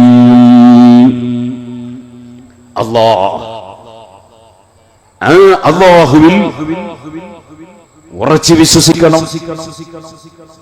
അവൻ തന്ന അനുഗ്രഹങ്ങളിൽ നല്ല ബോധം വേണം. അങ്ങനെയുള്ള ഒരു മനുഷ്യൻ, അവൻ ആ റബ്ബിനെ ഉറച്ചു വിശ്വസിച്ച് അവനിൽ അർപ്പിക്കുന്നു. അതാണ് രാവിലെയും വൈകുന്നേരവും ചൊല്ലൽ സുന്നത്തുള്ള ദിക്ർ. ഹസ്ബി അല്ലാഹു ലാ ഇലാഹ ഇല്ലാ ഹുവ അലൈഹി തവക്കൽതു വഹുവ റബ്ബുൽ അർശിൽ അളീം. എന്നെ അല്ലാഹു മതിയാക്കുന്നവനാണ്, എനിക്ക് പടച്ചവൻ മതി. ലാ ഇലാഹ ഇല്ലാ ഹു, അവനല്ലാതെ ആരാധനക്കർഹൻ ഇല്ല. അലൈഹി തവക്കൽതു, ഞാൻ പൂർണ്ണമായും അവനെ ഏൽപ്പിച്ചിരിക്കുന്നു സർവകാര്യവും. വഹുവ റബ്ബുൽ അർശിൽ അളീം, അവൻ വലിയ മഹത്തായ അർശിന്റെ അധിപനാണ്, വലിയ അധികാരമുള്ളവനാണ് അല്ലാഹ്. സുബ്ഹാനല്ലാഹ്. നമ്മളെ കാര്യങ്ങൾ നേടാൻ വേണ്ടി പടച്ചവൻ തരൂന്ന് പ്രതീക്ഷിച്ചിട്ട് പലരെയും സമീപിക്കും. ഡോക്ടറെ അടുത്ത് പോകും, മരുന്ന് രോഗം മാറാൻ വേണ്ടി. ചിലപ്പോ നമ്മൾ മഹാന്മാരായ ആളുകളെ മഖ്ബറയിലേക്ക് പോകും, അവിടെ പോയി ദ്വാരന്നിട്ട് അല്ലാഹു തആല തരാൻ വേണ്ടി, അല്ലെ ബർക്കത്തെടുക്കാൻ വേണ്ടി. ചിലപ്പോൾ നമ്മൾ ആളുകളോട് ആവശ്യപ്പെടും, മോനെ എനിക്കത് വലിയൊരു ആവശ്യമുണ്ട്, നീ 1,00,000 റുപ്യ തരണേ എന്ന് മനുഷ്യരോട് ആവശ്യപ്പെടും. അതേപോലെ കടം ചോദിക്കും. അതുപോലെ നമ്മൾ ചിലപ്പോ അമ്പിയാക്കളെ വിളിച്ച് അമ്പിയാക്കളോട് തേടും, ഔലിയാക്കളോട് തേടും. അപ്പോഴെല്ലാം നമ്മൾ ഉറച്ച് വിശ്വസിക്കുന്നത് എന്താണ്? അല്ലാഹു അല്ലാതെ കൊടുക്കുന്നവനും തടയുന്നവനും ഇല്ല. പിന്നെ എന്തിനാണ് ഇവരോട് ചോദിക്കുന്നത്? അത് നിമിത്തം, കാരണം. ഡോക്ടർ ഒരു കാരണമാണ്, മരുന്നൊരു കാരണമാണ്, ബർക്കത്തൊരു കാരണമാണ്, സദഖ ഒരു കാരണമാണ്. അള്ളാഹു തരാനുള്ള നിമിത്തങ്ങൾ, കാരണങ്ങൾ ഔലിയാക്കളുമായി ബന്ധപ്പെടുന്ന ഒരു കാരണമാണ്, അമ്പിയാക്കളുമായി ബന്ധപ്പെടുന്ന ഒരു കാരണമാണ്, മലക്കുകളുമായി ബന്ധപ്പെടുന്ന ഒരു കാരണമാണ്, ദിക്റുകൾ കാരണമാണ്, ഖുർആനോത്ത് നിമിത്തമാണ്, സദഖ നിമിത്തമാണ്, നല്ല വാക്ക് പറയുന്ന നിമിത്തമാണ്, കുടുംബബന്ധം ചേർക്കുന്നത് നിമിത്തമാണ്, അയൽവാസികൾക്ക് നന്മ ചെയ്യുന്നത് നിമിത്തമാണ്, സാധുക്കളെ സഹായിക്കുന്നത് നിമിത്തമാണ്. ഇതൊക്കെ ചെയ്യുമ്പോൾ അള്ളാഹു തരും. അള്ളാഹു തരാൻ അതൊക്കെ നിമിത്തങ്ങളാണ്. അല്ലാതെ കൊടുക്കുന്നവനും തടയുന്നവനും ഒന്നേ ഉള്ളൂ, അവനാണ് അല്ലാഹ്. അതുകൊണ്ടാണ് നമ്മൾ ഇയ്യാക നഅ്ബുദു വ ഇയ്യാക നസ്തഈൻ, നിനക്ക് മാത്രം ഞങ്ങൾ ആരാധന നടത്തുന്നു അല്ലാഹ്, വേറെ ആർക്കും നമ്മൾ ആരാധിക്കൂല. നമ്മുടെ വിശ്വാസമാണത്. നമ്മളെ ബഹുമാനപ്പെട്ട MP ഉണ്ണിത്താൻ നേരത്തെ പറഞ്ഞിട്ടുണ്ട് ഇതിനെ പറ്റി. മുസ്ലിമീങ്ങൾ അള്ളാഹുവിനെ മാത്രമേ ആരാധിക്കുള്ളൂ. എല്ലാവർക്കും അറിയുന്ന കാര്യമാണ്, പ്രത്യേകം പറയേണ്ടി ഒന്നുമില്ല. അള്ളാഹുവിനെ മാത്രമേ ആരാധിക്കുള്ളൂ. കാരണം അള്ളാഹു മാത്രമേ കൊടുക്കുന്നവനും തടയുന്നവനും ഉള്ളൂ. വേറെ ആർക്കും ഇവിടെ കൊടുക്കാനും തടയാനും അധികാരമില്ല. അല്ലാഹു തആല തോന്നിപ്പിച്ചു കൊടുക്കുന്നത്, അവൻ ഉദ്ദേശിക്കുന്നത്, അവൻ കഴിവ് കൊടുത്താൽ പലരിൽ നിന്നും പലതും കൂടെ ഒക്കെ നിമിത്തങ്ങൾ, കാരണങ്ങൾ മാത്രമാണ്. ഇതുകൊണ്ടായിരുന്നു കലീമുല്ലാഹി മൂസ അലൈഹി സ്വലാത്തു വസ്സലാമിന് ഒരു രോഗം വന്നു. ചൂടുവെള്ളം വേണോന്ന് ഇപ്പൊ ഞാൻ പറയുന്നത് അള്ളാഹ് തരുമെന്ന് വിചാരിച്ചിട്ടോ. നമ്മളെ മനസ്സിൽ ഉറച്ച വിശ്വാസം ഉണ്ടെന്ന്, അല്ലാഹു നിന്നോട് മാത്രം ഞങ്ങൾ സഹായം തേടുന്നു, അല്ലെ നിന്നോട് തന്നെ ഞങ്ങൾ സഹായം തേടുന്നു. കാരണം സഹായം നിന്നിൽ നിന്ന് മാത്രമാണ്. സഹായം അല്ലാഹുവിൽ നിന്ന് മാത്രമാണ്. അള്ളാഹുവിന്റെ സഹായം പലരും മുഖേനയും ലഭിക്കും. അത് കിട്ടാൻ വേണ്ടി ചിലപ്പോ ഞാൻ ചോദിച്ച പോലെ ചോദിക്കുകയും ചെയ്യും. വെള്ളം വേണമെന്ന് ആവശ്യപ്പെട്ടാലേ അവർക്കിപ്പോ മനസ്സിലാവും വേണമെന്നുള്ളത്. അപ്പോ ചോദിച്ചു, അപ്പൊ ഒരു വെള്ളം തന്നു. ഞാൻ ഇതിങ്ങനെ കുടിക്കുക, അവരെ പേരൊന്നും പറയൂല. ബിസ്മില്ലാഹിർ റഹ്മാനിർ റഹീം, റഹ്മാനും റഹീമായ അള്ളാഹുവിന്റെ പേരുകൊണ്ട് ബർക്കത്തെടുത്ത് കുടിക്കുന്നു. കാരണം എന്റെ ഉറപ്പാണ് അള്ളാഹ് ഇത് തന്നത്, അവരല്ല, അവര് വെറും കാരണം മാത്രമാണ്. അതുകൊണ്ട് ഞാൻ അള്ളാഹുവിന്റെ പേര് പറഞ്ഞുകൊണ്ട് കുടിക്കും. കുടിച്ചു കഴിഞ്ഞാൽ അൽഹംദുലില്ലാഹ്, സർവസ്തുതിയും അള്ളാഹുവിനാണ്. വെള്ളം കൊണ്ടെത്തന്ന ഇയാൾക്കല്ല, അള്ളാഹുവിനാണ്. കാരണം അള്ളാഹ് മാത്രമേ കൊടുക്കുന്നവരുള്ളൂ എന്നാണ് എന്റെ ഉറച്ച വിശ്വാസം. ഇതാണ് ഒരു മുസ്ലിമിന്റെ വിശ്വാസം. വളരെ കറക്റ്റാണ്. അതാണ് അഹ്ലുസ് സുന്നത്തി വൽ ജമാഅത്തിന്റെ വിശ്വാസം. വളരെ കറക്റ്റാണ്. അതേസമയം നിമിത്തങ്ങൾ, കാരണങ്ങൾ എന്ന നിലക്ക് കാരണമായി അള്ളാഹു നിശ്ചയിച്ചതിനെയൊക്കെ സമീപിക്കും. അതിൽപ്പെട്ടതാണ് ഞാൻ നേരത്തെ പറഞ്ഞ പണക്കാരനോട് പിരിവ് ചോദിക്കും. അതേപോലെ തന്നെ ആരോഗ്യമുള്ളവനോട് കയ്യൊന്ന് പിടിച്ചേരോ എന്ന് ചോദിക്കും.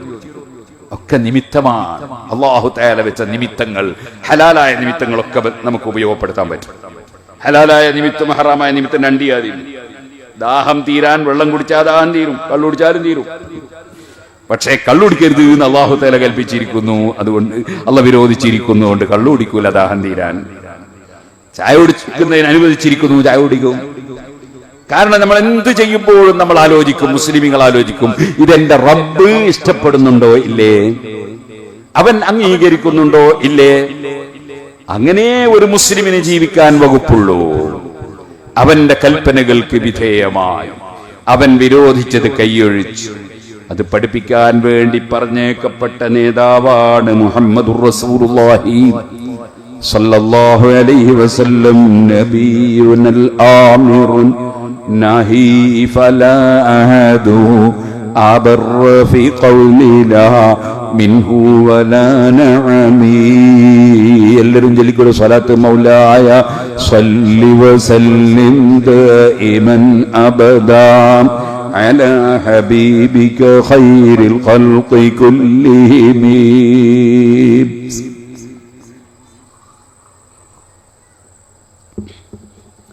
അഷ്റഫുൽ ഖൽഖ് സല്ലല്ലാഹു അലൈഹി വസല്ലം നമുക്ക് ആവശ്യമുള്ളതെല്ലാം പഠിപ്പിച്ചു തന്നു, നമുക്ക് പാടില്ലാത്തതെല്ലാം വിരോധിച്ചു.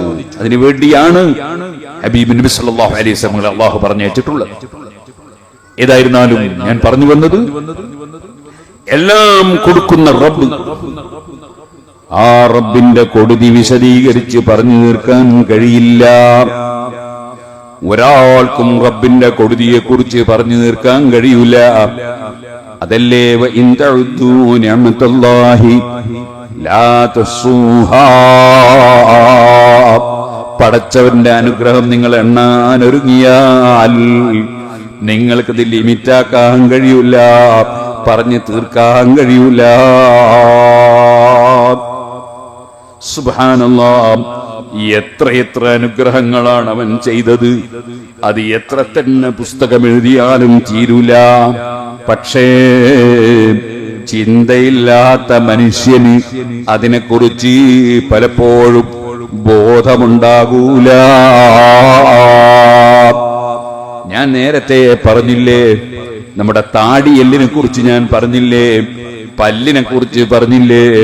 ഇത് ഞാൻ സ്വന്തം ചിന്തിച്ച് മനസ്സിലാക്കിയതല്ല, മറിച്ച് അത് മഹാപണ്ഡിതനായ ഇമാം ഹുജ്ജത്തുൽ ഇസ്ലാം അബൂ ഹാമിദുൽ ഗസ്സാലി റളിയല്ലാഹു അൻഹു അവിടുത്തെ കിതാബിൽ എന്ന് പറഞ്ഞപ്പോൾ ഞാനും അപ്പോഴാണ് ആലോചിച്ചത്, എന്റെ താടിയെല്ലും ഒന്ന് നീങ്ങുന്നതും നീങ്ങാത്തതുമാണല്ലോ.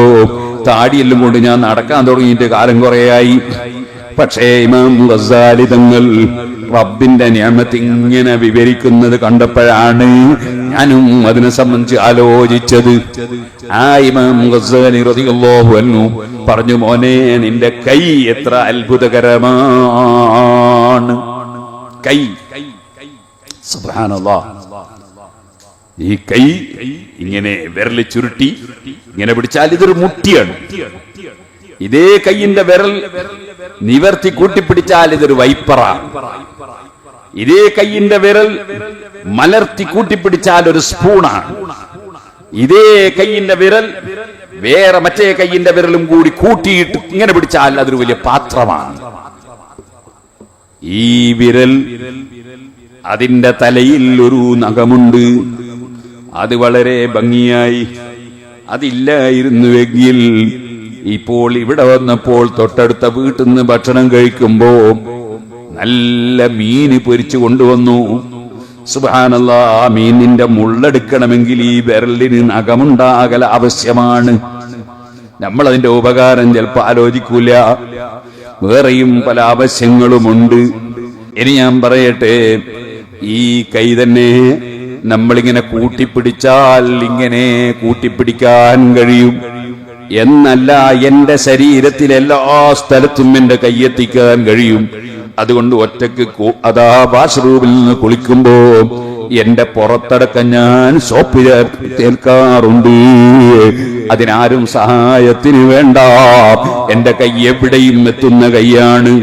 JCBയുടെ കൈ പോലെയല്ല. JCBന്റെ കൈക്ക് വലിയ വലിപ്പമുണ്ടെന്നേ ഉള്ളൂ, എല്ലാ സ്ഥലത്തും എത്തൂല. സുബ്ഹാനല്ലാഹ്, എന്റെ കൈ എന്റെ ശരീരത്തിൽ എല്ലാ സ്ഥലത്തും എത്തുന്ന കൈയാണ്. ഇനി നിങ്ങൾ ചിന്തിച്ചിട്ടുണ്ടോ, പാവാട ഉടുത്ത ഒരു പെണ്ണ് അല്ലെങ്കിൽ മാക്സി ഉടുത്ത ഒരു പെണ്ണ്, അവൾക്ക് അടുപ്പിന്റെ മേലെ ഒരു വസ്തു എടുത്തു വെക്കണം. അടുപ്പിൽ തീ ഇങ്ങനെ കത്തുന്നുണ്ട്. എന്നാ ദൂരെ നിന്നിട്ട് ഈ കൈകൊണ്ട് നീട്ടി അടുപ്പിന്റെ മേലെ പാത്രം വെക്കാൻ ഈ കൈകൊണ്ട് കഴിയും. അതേ കൈകൊണ്ട് തന്നെ മേലെയുള്ള ബൾബ് ഊരിയെടുക്കാൻ കഴിയും. അതേ കൈകൊണ്ട് തന്നെ അതാ ഭൂമിയുടെ ഉള്ളിലുള്ള കിഴങ്ങ് ഇളച്ചെടുക്കാനും കഴിയും. കൈ എവിടെയാണുള്ളത്?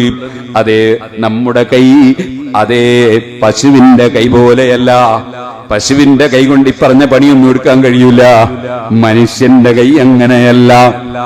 ആ പശുവിന്റെ കൈ കൊണ്ട് ബ്രഷ് ചെയ്യാൻ കഴിയൂല, പല്ലിയേക്കാൻ കഴിയൂല. നമുക്ക് പല്ല് തേക്കാൻ കഴിയും. പക്ഷേ ആ പശുവിനെ അല്ലാഹു തആല പഠിച്ചപ്പോ ബ്രഷ് ചെയ്തില്ലെങ്കിലും കുഴപ്പമില്ല എന്നുള്ള നിലക്കാണ് പശുവിനെ അല്ലാഹു പഠിച്ചത്. നമ്മളെ പഠിച്ചത് അങ്ങനല്ല. കുറച്ചു ദിവസം ബ്രഷ് ചെയ്തില്ലെങ്കിൽ പല്ല് ബാക്കി ഉണ്ടാവില്ല, നാറിയിട്ട് അടുക്കാനും പറ്റൂല. അതേ സമയത്ത് നിങ്ങൾ നോക്കൂ, എവിടെയെങ്കിലും ഒരു ഡെന്റൽ സർജന്റെ മുമ്പിൽ ഏതെങ്കിലും പശുക്കള് അതാ തരിപ്പിച്ചിട്ടിരിക്കുന്നത് കണ്ടിരുന്നോ നിങ്ങൾ? ഇല്ല. ഒരു പല്ലിനും കേടുവന്നിട്ട് ഒരു ഡെന്റൽ സർജന്റെ മുമ്പിലും പശുവിനെ കൊണ്ടുപോകുന്നത് ഞാൻ എന്റെ ജീവിതത്തിൽ കണ്ടിട്ടില്ല. എന്നാൽ ഈ തേക്കല് മുഴുവൻ തേച്ചിട്ടും നമ്മളെ പല്ലിന് കേടുവരുന്നുണ്ട്.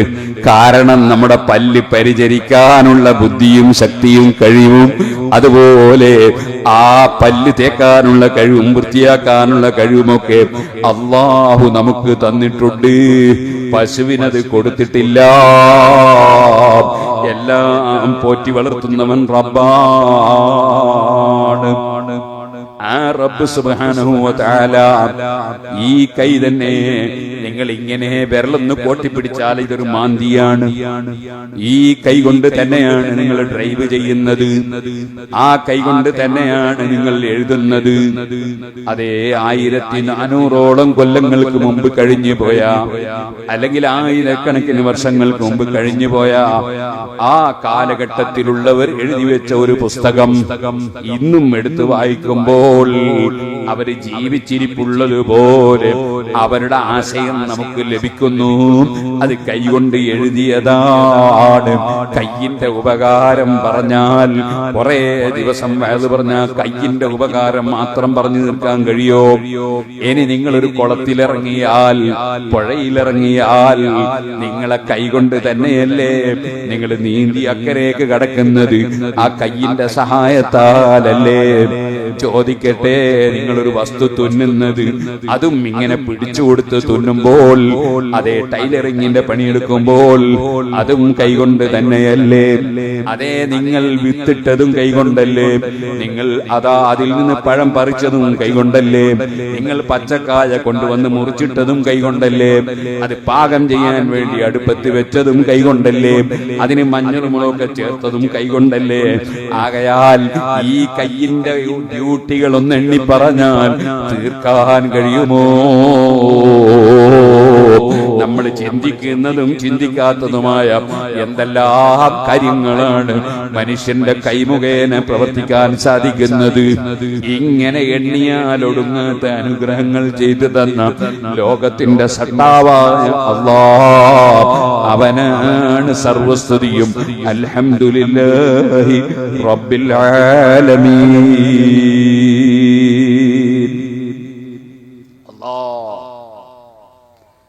അർ-റഹ്മാനിർ റഹീം. വീണ്ടും അല്ലാഹുവിന്റെ പേരിനെ കുറിച്ച് നമ്മൾ പറഞ്ഞു. ശേഷം പറയാണ് മാലിക് യൗമിദ്ദീൻ. ഈ റബ്ബ് ഈ ഒരു ലോകത്ത് വെച്ച് ജീവിക്കുന്ന ആളുകൾ പ്രവർത്തിക്കുന്ന പ്രവർത്തനത്തിനനുസരിച്ച് അവർക്ക് പ്രതിഫലം കൊടുക്കേണ്ടവർക്ക് പ്രതിഫലം, ശിക്ഷ കൊടുക്കേണ്ടവർക്ക് ശിക്ഷ, അത് കൊടുക്കുന്ന ഒരു ദിവസമുണ്ട്. ആ ദിവസത്തിന്റെ ഉടമസ്ഥനാണ് അല്ലാഹ്, മാലിക് യൗമിദ്ദീൻ. അതിന്റെ ശേഷം നമ്മൾ റബ്ബിനോട് പറയാണ് ഇയ്യാക നഅ്ബുദു വ ഇയ്യാക നസ്തഈൻ. നിനക്ക് മാത്രം ഞങ്ങൾ ആരാധന നടത്തുന്നു, നിന്നോട് തന്നെ ആരാധിക്കാനുള്ള കഴിവടക്കം സർവ വിഷയങ്ങളിലും നിന്നോട് തന്നെ ഞങ്ങൾ സഹായം തേടുന്നു. കാരണം ഞങ്ങൾക്ക് സ്വന്തമായി ഒരു കഴിവുമില്ല, സ്വന്തമായി ഒരു അധികാരവുമില്ല, സ്വന്തമായി ഒന്നുമില്ല, ആർക്കുമില്ല. അതുകൊണ്ടല്ലേ അമേരിക്കയുടെ പ്രസിഡന്റിന് തലവേദനയാകുന്നു, വീറ്റോ ചെയ്യാൻ കഴിയുന്നില്ല. റഷ്യൻ പ്രധാനമന്ത്രിക്ക് ഊരവേദനയാകുന്നു, വീറ്റോ ചെയ്യാൻ കഴിയുന്നില്ല. അതേ സുഹൃത്തുക്കളെ, ഇന്ത്യ രാജ്യത്തിന്റെ ചീഫ് ജസ്റ്റിസിന് വയറ്റിൽ വേദനയാകുന്നു, സ്റ്റേ ചെയ്യാൻ കഴിയുന്നില്ല. ഇവിടെ എല്ലാ സൃഷ്ടികളെയും സൃഷ്ടിച്ച് സംവിധാനിച്ച് സംരക്ഷിച്ച് പോറ്റി വളർത്തുന്നവൻ അവനാണ് സർവാധികാരി. അതാണ് തബാറക്കല്ലദീ ബിയദിഹിൽ മുൽക്ക്. അതെ, അവനിലാണ്, അവന്റെ അടുക്കലാണ് അൽ മുൽക്ക്, ശരിയായ അധികാരമുള്ളവൻ. ആ റബ്ബ് സുബ്ഹാനഹു വ തആല വലിയ മഹത്വമുള്ളവനാണ്. തബാറക്കല്ലദീ ബിയദിഹിൽ മുൽക്ക് വഹുവ അലാ കുല്ലി ശൈഇൻ ഖദീർ. അവൻ എല്ലാറ്റിനും കഴിവുള്ളവനാണ്. അല്ലദീ ഖലഖൽ മൗത വൽ ഹയാത ലിയബ്ലുവകും അയ്യുകും അഹ്സനു അമലാ. അവൻ മരണം സൃഷ്ടിച്ചിട്ടുണ്ട്, അവൻ ജീവിതം സൃഷ്ടിച്ചിട്ടുണ്ട്. രണ്ടും അവൻ തന്നെ സൃഷ്ടിച്ചതാണ്. അതെന്തിനാണ്? ലിയബ്ലുവകും, നിങ്ങളെ പരീക്ഷിച്ചു നോക്കാനാണ്. പരീക്ഷ നോക്കുന്നത് എന്തിനാണ്? പരീക്ഷിച്ചിട്ട് അറിയേണ്ട ആവശ്യം അവനില്ല, അവനല്ലാതെ തന്നെ നന്നായി അറിയാം. പക്ഷേ പരീക്ഷിച്ച് അത് പരീക്ഷയിൽ നിങ്ങൾ തോറ്റോ ജയിച്ചോ എന്ന റിസൾട്ട് നിങ്ങളെ മുമ്പിൽ അവതരിപ്പിച്ചിട്ടേ നിങ്ങൾ അവന് ശിക്ഷിക്കുകയുള്ളൂ, രക്ഷിക്കുകയുള്ളൂ. നിങ്ങളെ പെട്ടെന്നങ്ങ് സ്വർഗത്തിലേക്ക് കടത്തൂല്ല. സ്വർഗത്തിൽ കടക്കുന്നവന് നീ ഇന്നതെല്ലാം ചെയ്തത് കൊണ്ടാണ് സ്വർഗത്തിലെത്തിയതെന്ന്, നരകത്തിലേക്ക് കടത്തുന്നവന് നീ ഇത്രയും തെറ്റ് ചെയ്തത് കൊണ്ടാണ് നരകത്തിൽ കടക്കുന്നതെന്ന് ബോധ്യപ്പെടുത്താൻ വേണ്ടി ഒരു പരീക്ഷ നടക്കണം. ആ പരീക്ഷയിലുള്ള റിസൾട്ട് നന്നായി ബോധ്യപ്പെടുത്തിയിട്ടല്ലാതെ അവൻ ശിക്ഷിക്കൂല. അവൻ അത്രയും വലിയ നീതിമാനാണ്. ആ റബ്ബ് സുബ്ഹാനഹു വ തആല അവന് തന്നെ അവന് മാത്രം ആരാധന നടത്തുന്നു. അവനോട് തന്നെ സർവ്വ വിഷയത്തിലും സഹായം ചോദിക്കുന്നു. ആരോട് സഹായം ചോദിച്ചാലും ആ സഹായം കിട്ടണമെങ്കിലും അല്ലാന്റെ സഹായം അല്ലേ കിട്ടൂല. അങ്ങനെ അള്ളാഹുവിലേക്ക് ലയിച്ച, അള്ളാഹുവിലേക്ക് മനസ്സ് വെച്ചവൻ ആണ് മുഅ്മിൻ. മനുഷ്യരുടെ സാഹചര്യം നന്നായി അറിയുന്ന റബ്ബ് അവൻ അതാ വെക്കുന്നു, സ്ത്രീകളെ നിങ്ങൾ നിസ്കരിക്കാൻ പള്ളിയിൽ പോകണ്ട, നിങ്ങൾ വഖർന ഫീ ബുയൂതികുന്ന വലാ തബറജുന തബറജൽ ജാഹിലിയ്യത്തിൽ ഊലാ വഅഖിംനസ് സ്വലാ.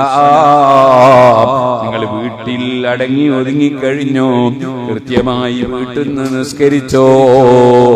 പടച്ച റബ്ബിന്റെ നിർദ്ദേശമാണ്. നിങ്ങൾ ഭംഗി പ്രകടിപ്പിക്കാൻ നടക്കണ്ട, നിങ്ങൾ വീട്ടിൽ വെച്ച് നിസ്കരിച്ചോ. നിങ്ങൾ വീട്ടിൽ വെച്ച് നിസ്കരിച്ചാൽ നിങ്ങൾക്ക് വലിയ പ്രതിഫലം പടച്ച റബ്ബ് തരും.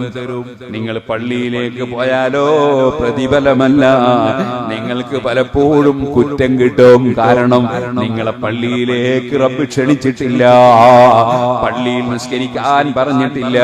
കാരണം നിങ്ങളെ സംബന്ധിച്ച് നിങ്ങളെക്കാൾ അറിയുന്നവൻ പടച്ചവനാണ്. നിങ്ങളുടെ സാഹചര്യം, നിങ്ങളെ ചെറിയ പിഞ്ചുമക്കൾ കരയുന്നത്, പിഞ്ചുമക്കൾക്ക് മുല കൊടുക്കേണ്ടത്, അതേപോലെ തന്നെ നിങ്ങളെയും കാത്ത് വഴിക്കിരിക്കുന്ന പൂവാലന്മാരുടെ ശല്യം, അങ്ങനെ ഒരുപാട് വിഷയങ്ങളുണ്ട്. അതെല്ലാം നന്നായി അറിയുന്നവനാണ് അല്ലാഹ്. നിങ്ങൾ രാജാക്കന്മാരുടെ പത്നിമാർ അവരുടെ കൊട്ടാരത്തിലിരിക്കുമ്പോൾ നിങ്ങളെ വീട്ടിലിരുന്നിട്ട് നിസ്കരിച്ചാൽ മതി. അങ്ങനല്ലേ? പത്നിമാർ അങ്ങനെ ഇറങ്ങൂലല്ലോ, അത്യാവശ്യത്തിനല്ലാതെ ഇറങ്ങൂലല്ലോ. ഇറങ്ങാണെ തന്നെ അവരുടെ കൂടെ പ്രൊട്ടക്ഷൻ ആളുണ്ടാവൂലേ, അല്ലാണ്ട് ഇറങ്ങൂലല്ലോ. ഇതുപോലെ മുസ്ലിം സ്ത്രീകൾ അവര് പുറത്തേക്ക് യാത്ര പോവുകയാണെങ്കിൽ ഭർത്താവ് കൂടെ വേണം, അല്ലെ ആങ്ങള വേണം, അല്ലെ ബാപ്പ വേണം, അല്ലെ അമ്മാമ വേണം. കാണാനും തൊടാനും പറ്റുന്ന പ്രൊട്ടക്ഷൻ ആള് വേണം. ഇത് രാജ്ഞിയുടെ, അതെ രാജാവിന്റെ ഭാര്യയുടെ സ്ഥാനം കൊടുത്തു ഇസ്ലാമിൽ.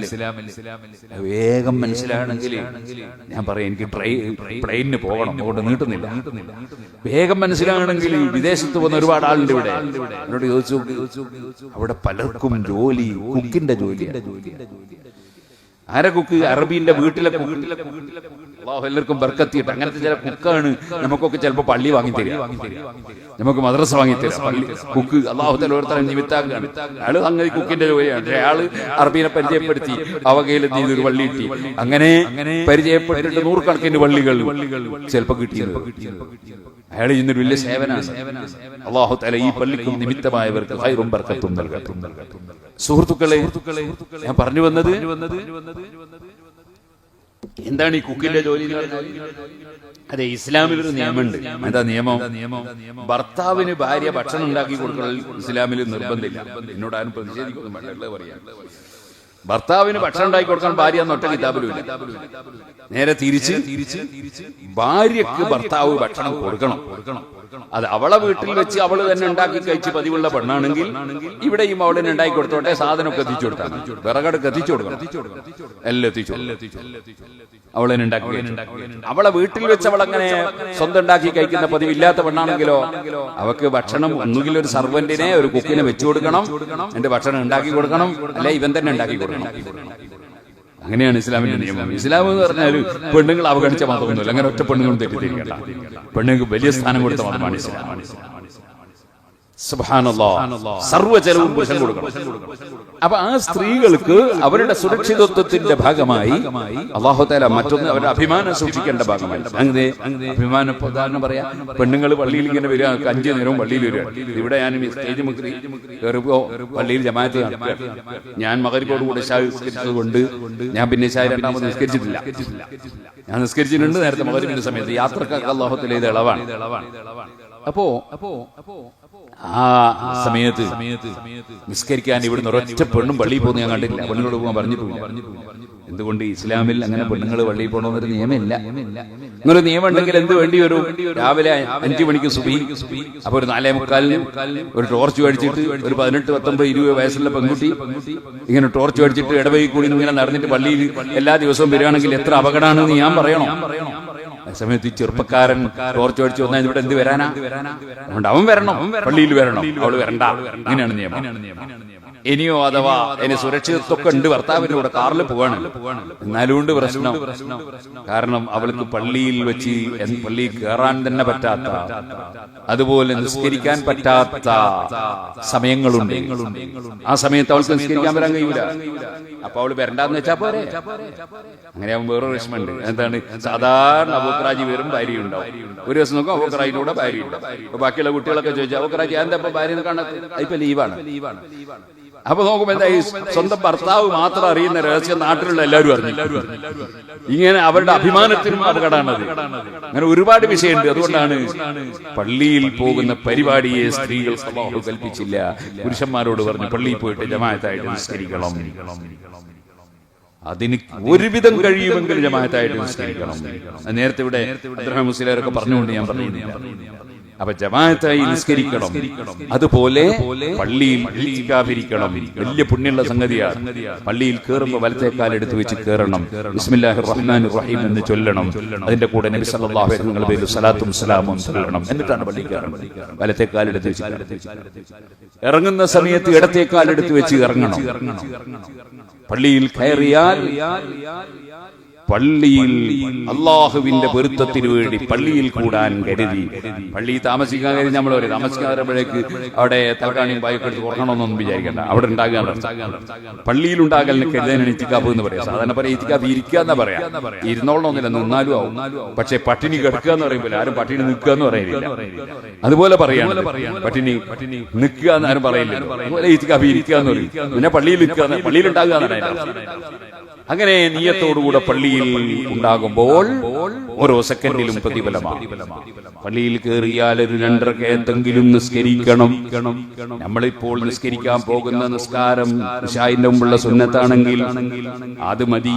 പക്ഷെ അതിന്റെ കൂടെ ഇശാഇന്റെ മുമ്പുള്ള സുന്നത്തും തഹിയ്യത്തും രണ്ടും കൂടി ഒന്ന് നിയ്യത്തിൽ കൊണ്ടുവന്നാൽ പരിപൂർണമായും 2 റക്അത്ത് കൊണ്ട് 4 റക്അത്തിന്റെ പ്രതിഫലം കിട്ടി.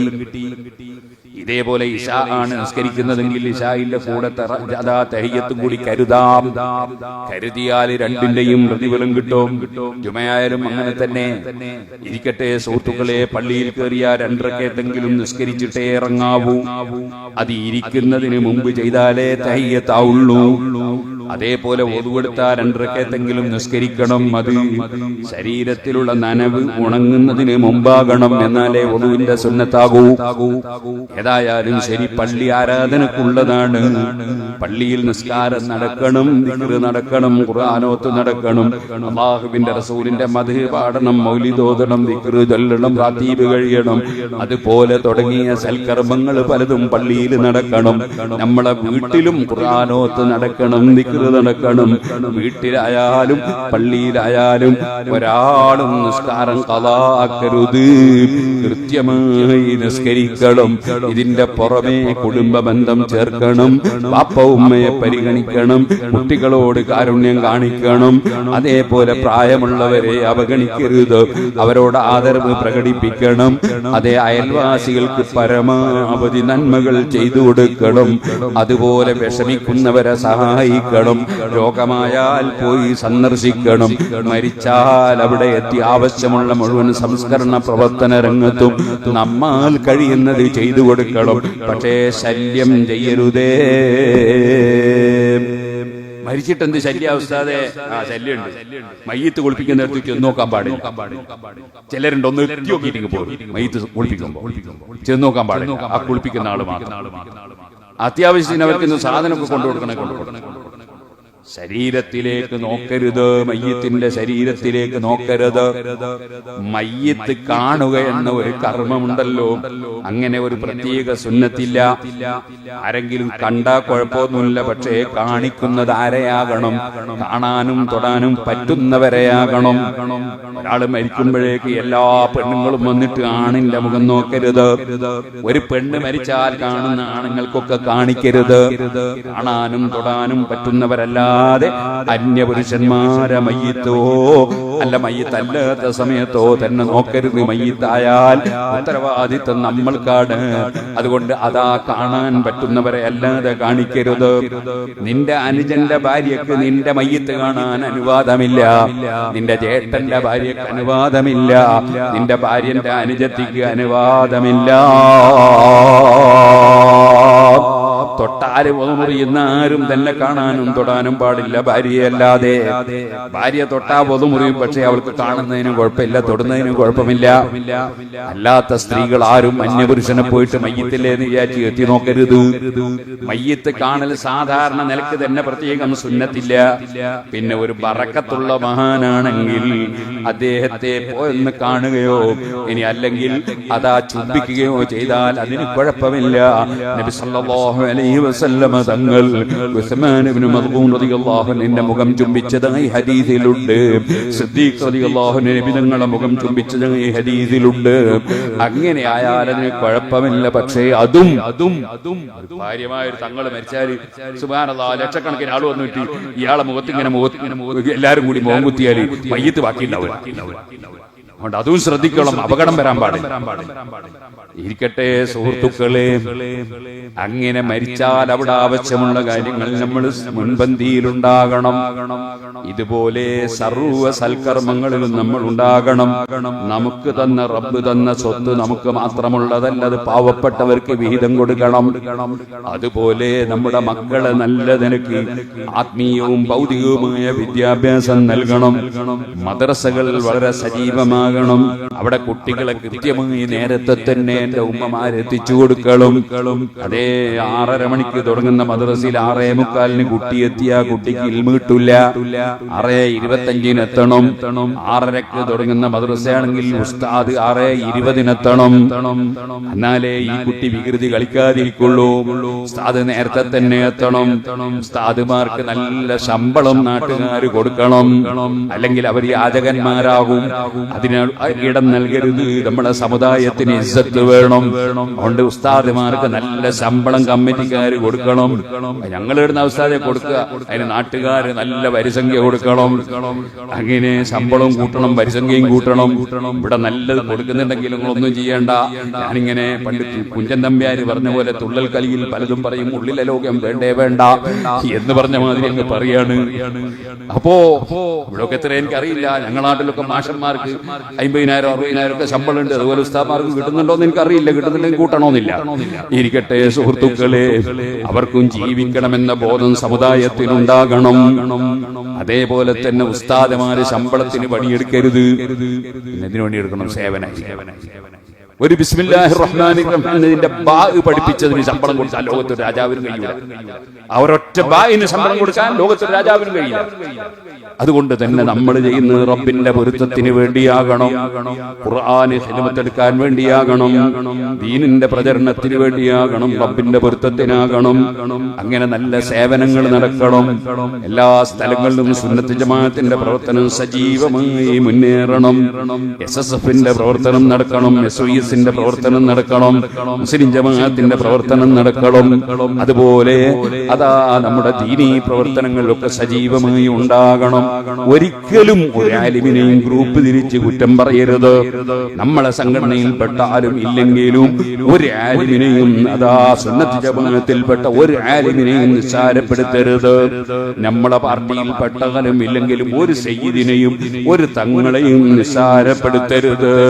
റസൂലുള്ളാഹിന്റെ കുടുംബത്തെ ബഹുമാനിക്കണം, ആലിമീങ്ങളെ ആദരിക്കണം, മുതഅല്ലിമീങ്ങളെ പ്രിയം വെക്കണം.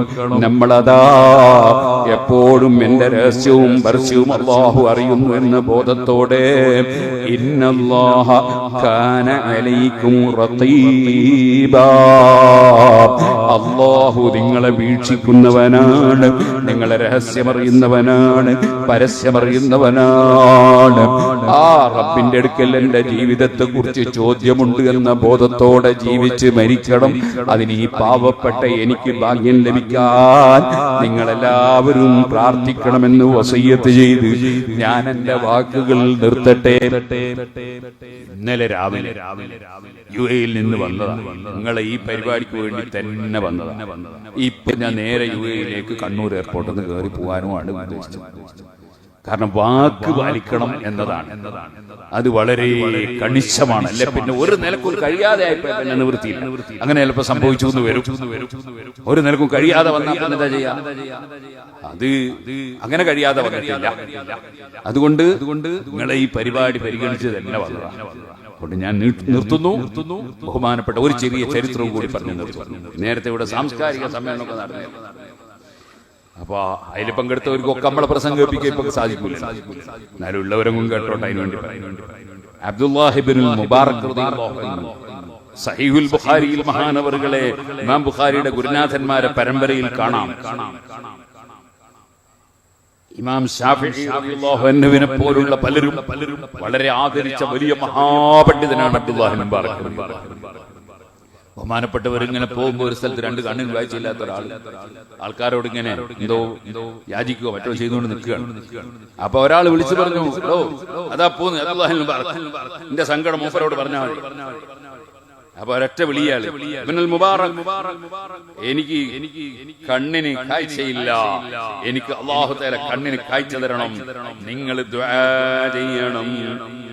മഹാനായ അബ്ദുല്ലാഹി ഇബ്നുൽ മുബാറക് റളിയല്ലാഹു അൻഹുവിനോട് അത് പറഞ്ഞപ്പോൾ അബ്ദുല്ലാഹി ഇബ്നുൽ മുബാറക് റളിയല്ലാഹു അൻഹു മേൽപോട്ടൊന്ന് കണ്ണുയർത്തുന്നു, താഴേക്ക് കണ്ണ് അതാ താഴ്ത്തുന്നു.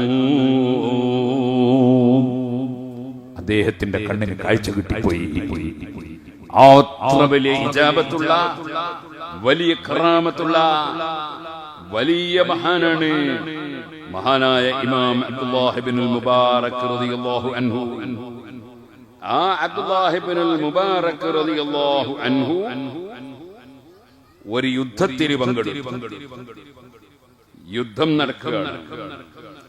ആ യുദ്ധത്തിൽ അപ്പുറത്തുള്ള ഒരു മനുഷ്യൻ, അതായത് അന്നത്തെ യുദ്ധം തന്നെ ഇന്നത്തെ പോലെ മിസൈൽ കൊണ്ടുപോയി ഇടുന്നതല്ല, വാളും പരിചയത്തിൽ അങ്ങോട്ടും ഇങ്ങോട്ടും ചാടി വെട്ടി അങ്ങനെയുള്ള പരിപാടി. അപ്പൊ യുദ്ധം നടക്കുകയാണ്. അപ്പുറത്തുള്ള ഒരു മനുഷ്യൻ അമുസ്ലിമാണ്. അപ്പുറത്തെ പട്ടാളത്തിലുള്ള ഒരുത്തൻ അമുസ്ലിമാണ്. ഇപ്പുറത്തെ പട്ടാളത്തിലെ ഈ മഹാൻ മുസ്ലിമാണ്. അപ്പൊ നിസ്കരിക്കേണ്ട സമയമായി. അപ്പൊ ചോദിച്ചു, അപ്പുറത്തുള്ള പ്രതിയോഗിയോട് ചോദിച്ചു, കുറച്ച് സമയം നമ്മൾ യുദ്ധം നിർത്തിയൊക്കെയല്ലേ, ഞാൻ നിസ്കരിച്ചോട്ടെ എന്ന് ചോദിച്ചു. ആരോട്? അപ്പുറത്തെ പ്രതിയോഗിയോട്. അല്ലോ ആയിക്കോട്ടെ, ഞാൻ നിസ്കരിച്ചിട്ട് തുടങ്ങാം. അങ്ങനെ നിസ്കരിക്കാൻ പോയി. നിസ്കാരം കഴിഞ്ഞ് വന്ന് വീണ്ടും യുദ്ധം തുടങ്ങി. അങ്ങോട്ടും ഇങ്ങോട്ടും ചാടിയും വെട്ടിയും തടുത്തും ഇങ്ങനെ കളിക്കുകയാണ്. അപ്പൊ മറ്റേ മതക്കാരനുണ്ടല്ലോ, അയാളെ പ്രാർത്ഥനയുടെ സമയം. അയാൾ ചോദിച്ചു അബ്ദുല്ലാഹി ബർക്കല്ലാഹുവിനോട്, എന്റെ പ്രാർത്ഥനയുടെ സമയമായി, ഞാനൊന്ന് പ്രാർത്ഥിച്ചോട്ടെ, കുറച്ചു നേരം നിർത്തിയൊക്കെയല്ലേ എന്ന് ചോദിച്ചു. വലിയ സൗഹാർദ്ദം.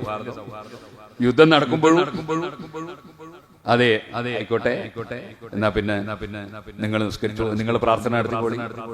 യുദ്ധം എന്ന് പറയുന്നത് ഒരു രാഷ്ട്രവും തമ്മിലുണ്ടാകുന്ന സംഗതിയാണ് യുദ്ധം. അത് വർഗീയതയും അല്ല, തീവ്രവാദവും അല്ല. യുദ്ധം തന്നെ ഒരു രാഷ്ട്രത്തിന്റെ സംരക്ഷണത്തിന് അതിന്റെ ഭരണാധികാരികളെ കീഴിൽ പട്ടാളം യുദ്ധം ചെയ്യും. അപ്പുറത്തെ രാഷ്ട്രത്തിന്റെ സംരക്ഷണത്തിന് അവർ യുദ്ധം ചെയ്യും. അതാണ് യഥാർത്ഥ യുദ്ധം. അല്ലാതെ ഇവിടെ ഈ ഇസ്രായേലിലൊക്കെ നടക്കും പോലെ പിഞ്ചോമന കുട്ടികളെ തലേ കൊണ്ടുപോയിട്ട് ബോംബിടുന്നതിന്റെ പേരല്ല യുദ്ധം. അത് തീവ്രവാദം, ഭീകരവാദം, അക്രമമാണ്. ഇരിക്കട്ടെ. അപ്പൊ യുദ്ധത്തിൽ എന്നാ നിങ്ങൾ പ്രാർത്ഥിച്ചോളിന്നല്ലേ അയാൾ പ്രാർത്ഥിക്കണം. നോക്കും ഇയാളെന്താ ചെയ്യുന്നത്? ഒരു വിഗ്രഹത്തിന് നെറ്റി വെച്ച് സുജൂദ് ചെയ്യും. അപ്പൊ അബ്ദുല്ലാഹി മുബാറക് തീരെ ഇഷ്ടപ്പെട്ടില്ല. അത് ഇഷ്ടപ്പെടാൻ പറ്റുന്ന പരിപാടിയല്ലല്ലോ, നമ്മളെ ഈ വിശ്വാസത്തിനെതിരല്ലേ. അപ്പൊ അബ്ദുല്ലാഹി മുബാറക് റളിയല്ലാഹു അൻഹുവിന്റെ മനസ്സിൽ തോന്നി, ഇയാൾ ഇങ്ങനെ സുജൂദിൽ കിടക്കുമ്പോ ഇയാളെ തലാങ് വെട്ടിക്കഴിഞ്ഞാൽ പിന്നെ യുദ്ധമൊന്നും നടത്തണ്ട. ഇയാളിപ്പോ യുദ്ധത്തിൽ ഈ ഇടയ്ക്ക് സമയം വാങ്ങിയിട്ട് ഇങ്ങനെ സുജൂദിലല്ലേ ഉള്ളൂ. വാളിങ്ങട്ട് ഊരി, വാള് ഊരി അടുത്തെത്തുമ്പോൾ കേൾക്കുന്നു ഒരു ശബ്ദം. എന്താ ശബ്ദം? സൂറത്തുൽ ഇസ്രായിലെ ആയത്താണ് കേൾക്കുന്നത്. വൗഫൂ ബിൽഅഹദി ഇന്നൽ അഹദ കാന മസ്ഊലാ. വഔഫൂ ബില്ലഹദ്, കരാർ പാലിക്കണം. ഇന്നൽ ലഹദ കാന മസ്ഊലാ, കരാർ ചോദ്യം ചെയ്യപ്പെടും എന്നർത്ഥം വരുന്ന ആയത്ത്. എന്തേലും കരാറ്, ഈ പ്രാർത്ഥന കഴിയുന്നവരെ യുദ്ധം നിർത്തിയേക്കാന്ന കരാറ്. അതിനെതിരാണ് അബ്ദുല്ലാഹിൽ ബാർക്ക് റളിയല്ലാഹുവിന്റെ മനസ്സിൽ തോന്നിയത്, ഇയാളെ ഇപ്പൊ വെട്ടാൻ. അപ്പോൾ കേൾക്കുകയാണ് ശബ്ദം ഖുർആനിലെ ആയത്ത്. അതേ ഔഫൂ ബില്ലഹദ്, കരാറ് പാലിക്കണം. ആരോടാണെങ്കിലും. ഇസ്ലാമിൽ വർഗീയതയൊന്നുമില്ല. മുസ്ലിമിനോട് കളവ് പറയരുത്, അമുസ്ലിമിനോടും പറയരുത്. മുസ്ലിമിനെ ചതിക്കരുത്, അമുസ്ലിമിനെയും ചതിക്കരുത്. ആരെയും ആക്രമിക്കരുത്. അതല്ലേ ഇസ്ലാം. ഔഫൂ ബില്ലഹദ്, കരാറ് പാലിച്ചോളണം. ഇന്നൽ ലഹദ കാന മസ്ഊലാ, കരാറ് പടച്ചവന്റെ അടുക്ക ചോദ്യം ചെയ്യപ്പെടും. അത് കേട്ടപ്പോൾ അബ്ദുല്ലാഹിൽ ബാർക്ക് റളിയല്ലാഹു വിറച്ചുപോയി. അദ്ദേഹത്തിന്റെ സമീപത്തിരുന്ന് നിന്നുകൊണ്ട് അദ്ദേഹത്തിന് വിറക്കുകയാണ്. പടച്ചവന്റെ ഓർഡറല്ലേ, ഖുർആനിലെ ആയത്തല്ലേ കേട്ടത്. ഒരല്പസമയം കൊണ്ട് അദ്ദേഹത്തിന്റെ സാഷ്ടാംഗം കഴിഞ്ഞു. അദ്ദേഹം എഴുന്നേറ്റ് നിന്നപ്പോൾ പ്രതിയോഗിയായ അബ്ദുല്ലാഹിൽ മുബാറക് അടുത്ത് നിന്നിട്ട് ഇങ്ങനെ കരച്ചിൽ വരുന്നു, വിറക്കുന്നു. എന്ത് പറ്റി നിങ്ങൾക്ക്? അപ്പോൾ ഉണ്ടായ സംഭവം മുഴുവനും വിവരിച്ചു കൊടുത്തു. അത് കേട്ടപ്പോൾ ആ മുസ്ലിമായ മനുഷ്യൻ പറഞ്ഞു, നിങ്ങളുടെ പടച്ചവൻ, നിങ്ങൾ ആരാധിക്കുന്ന പടച്ചവൻ, ആ പടച്ചവൻ അവൻ വല്ലാത്ത ഒരു നീതിമാൻ തന്നെ. നിങ്ങൾ എന്നെ ചതിച്ച് കരാറ് ലംഘിച്ച് എന്നെ വെട്ടാൻ നോക്കുമ്പോ നിങ്ങളെ ഖുർആനിലുള്ള ആയത്ത് നിങ്ങളെ കേൾപ്പിച്ച് നിങ്ങളെ ശാസിച്ചില്ലേ? നിങ്ങൾ ആരാധിക്കുന്ന പടച്ചവൻ, ആ പടച്ചവൻ വല്ലാത്ത നീതിയുള്ള പടച്ചവൻ തന്നെ. അതുകൊണ്ട് ഞാനും നിങ്ങളെ കൂടെ ഇതാ ആ പടച്ചവനിൽ വിശ്വസിച്ച് അവൻ ആരാധിക്കുന്ന തത്വത്തിലേക്ക് വരുന്നു. അശ്ഹദു അല്ലാ ഇലാഹ ഇല്ലല്ലാഹ് അശ്ഹദു അന്ന മുഹമ്മദർ റസൂലുള്ളാഹ്. ആ മനുഷ്യൻ ഇസ്ലാം മതം സ്വീകരിക്കുന്നു. എന്റെ യുവാക്കളെ, മുഅ്മിനീങ്ങളെ, മുഅ്മിനാത്തുകളെ, നമ്മൾ ഇസ്ലാമിൽ നിന്ന് അകന്ന് ജീവിക്കുന്നു. ഇസ്ലാമിന്റെ വാക്ക് പാലിക്കലോ, ഇസ്ലാമിന്റെ സത്യം പറയലോ, ഇസ്ലാമിന്റെ സൗഹൃദമോ സഹകരണമോ, ഇസ്ലാമിന്റെ കൃത്യമായ നിസ്കാരമോ നോമ്പോ സകാത്തോ ഹജ്ജോ, ഇസ്ലാമിന്റെ വേഷവിധാനമോ, ഇസ്ലാമിന്റെ കുടുംബ ബന്ധമോ, ഇസ്ലാമിന്റെ അയൽവക്ക ബന്ധമോ, ഇങ്ങനെ ഇസ്ലാം പഠിപ്പിച്ച ആശയങ്ങളൊക്കെയും വലിച്ചെറിഞ്ഞിട്ട് നമ്മളും തോന്നിവാസികളായി ജീവിക്കാൻ തുടങ്ങിയപ്പോൾ ഇസ്ലാമിനെ കുറിച്ചുള്ള മതിപ്പ് നഷ്ടപ്പെട്ടു പോയി. മുസ്ലിമീങ്ങൾ പല സ്ഥലത്തും പ്രശ്നങ്ങൾ അനുഭവിക്കുന്നു. അടിസ്ഥാന കാരണം നമ്മൾ ഇസ്ലാമിൽ നിന്ന് അകന്നതാണ് കേട്ടോ. ഒരു കാലം വരുമെന്ന് നബിതങ്ങൾ പറയുന്നു. ഇസ്ലാമിൽ നിന്ന് അതിന്റെ പേരല്ലാതെ അവശേഷിക്കൂല. പേരിന് മുസ്ലിമാണ്. ഖുർആനിൽ അതിന്റെ വരികളൊക്കെ ഉണ്ടാകും, പക്ഷേ ഖുർആൻ അനുസരിച്ച് ജീവിക്കുന്നവരും ഖുർആൻ ഓതുന്നവരും ഉണ്ടാവില്ല. മസാജിദുഹും ആമിറത്തുൻ വഹിയ ഖറാബും മിനൽ ഹുദാ. അവരെ പള്ളിയൊക്കെ ഭയങ്കര ജോറുള്ള പള്ളിയായിരിക്കും. അല്ലാഹുവിന്റെ റസൂൽ പറയാണ്, മസാജിദുഹും ആമിറത്തുൻ, അവരെ പള്ളി വളരെ ഗംഭീരമാണ്. വഹിയ ആമിറത്തുൻ മിനൽ ഹുദാ. ആ പള്ളിയിൽ ജമാഅത്തിന് ആളില്ല, നേതൃത്വം കൊടുക്കാൻ തഖ്വയുള്ള ആലിമീങ്ങളില്ല, പള്ളിയിൽ നിസ്കാരത്തിന് ആളില്ല, പള്ളിയിൽ അൽഖഫ് ഓതാൻ ആളില്ല, പള്ളിയിൽ ഇത്തികാഫിന് ആളില്ല. പള്ളി കയറിയാൽ തന്നെ ദുനിയാവിന്റെ സംസാരാണ്, അതേപോലെ തന്നെ രാഷ്ട്രീയം പറയലാണ്. അങ്ങനെ തുടങ്ങിയിട്ട് പള്ളിയിൽ ഹിദായത്തില്ല. നബി തങ്ങൾ പറയാണ് വഹിയ ആമിറത്തും മിനൽ ഹുദാ ഉലമാഉം ശർറു മൻ തഹ്താദി ബിസ്സമാ. അവർക്ക് ചില ആലിമീങ്ങളുണ്ട് കാലത്ത്, അവർ ഈ ആകാശത്തിന്റെ ചോട ഏറ്റവും നാശം പിടിച്ച ആലിമീങ്ങളാണ്. സാധാരണക്കാരെ അതാ കുറ്റത്തിലാക്കുന്ന പരിപാടികൾ, സാധാരണക്കാരെ കൊണ്ട് ഗീബത്ത് പറയിക്കുന്നവർ, ആലിമീങ്ങളെ ഗ്രൂപ്പ് തിരിച്ച് കുറ്റം പറയിപ്പിക്കുന്നവർ, സയ്യിദന്മാരെ നിസ്സാരപ്പെടുത്തുന്നവർ, അങ്ങനെ സാധാരണക്കാരിൽ കൂടി ഫിത്ന ഉണ്ടാക്കുന്ന ആലിമീങ്ങളാകും.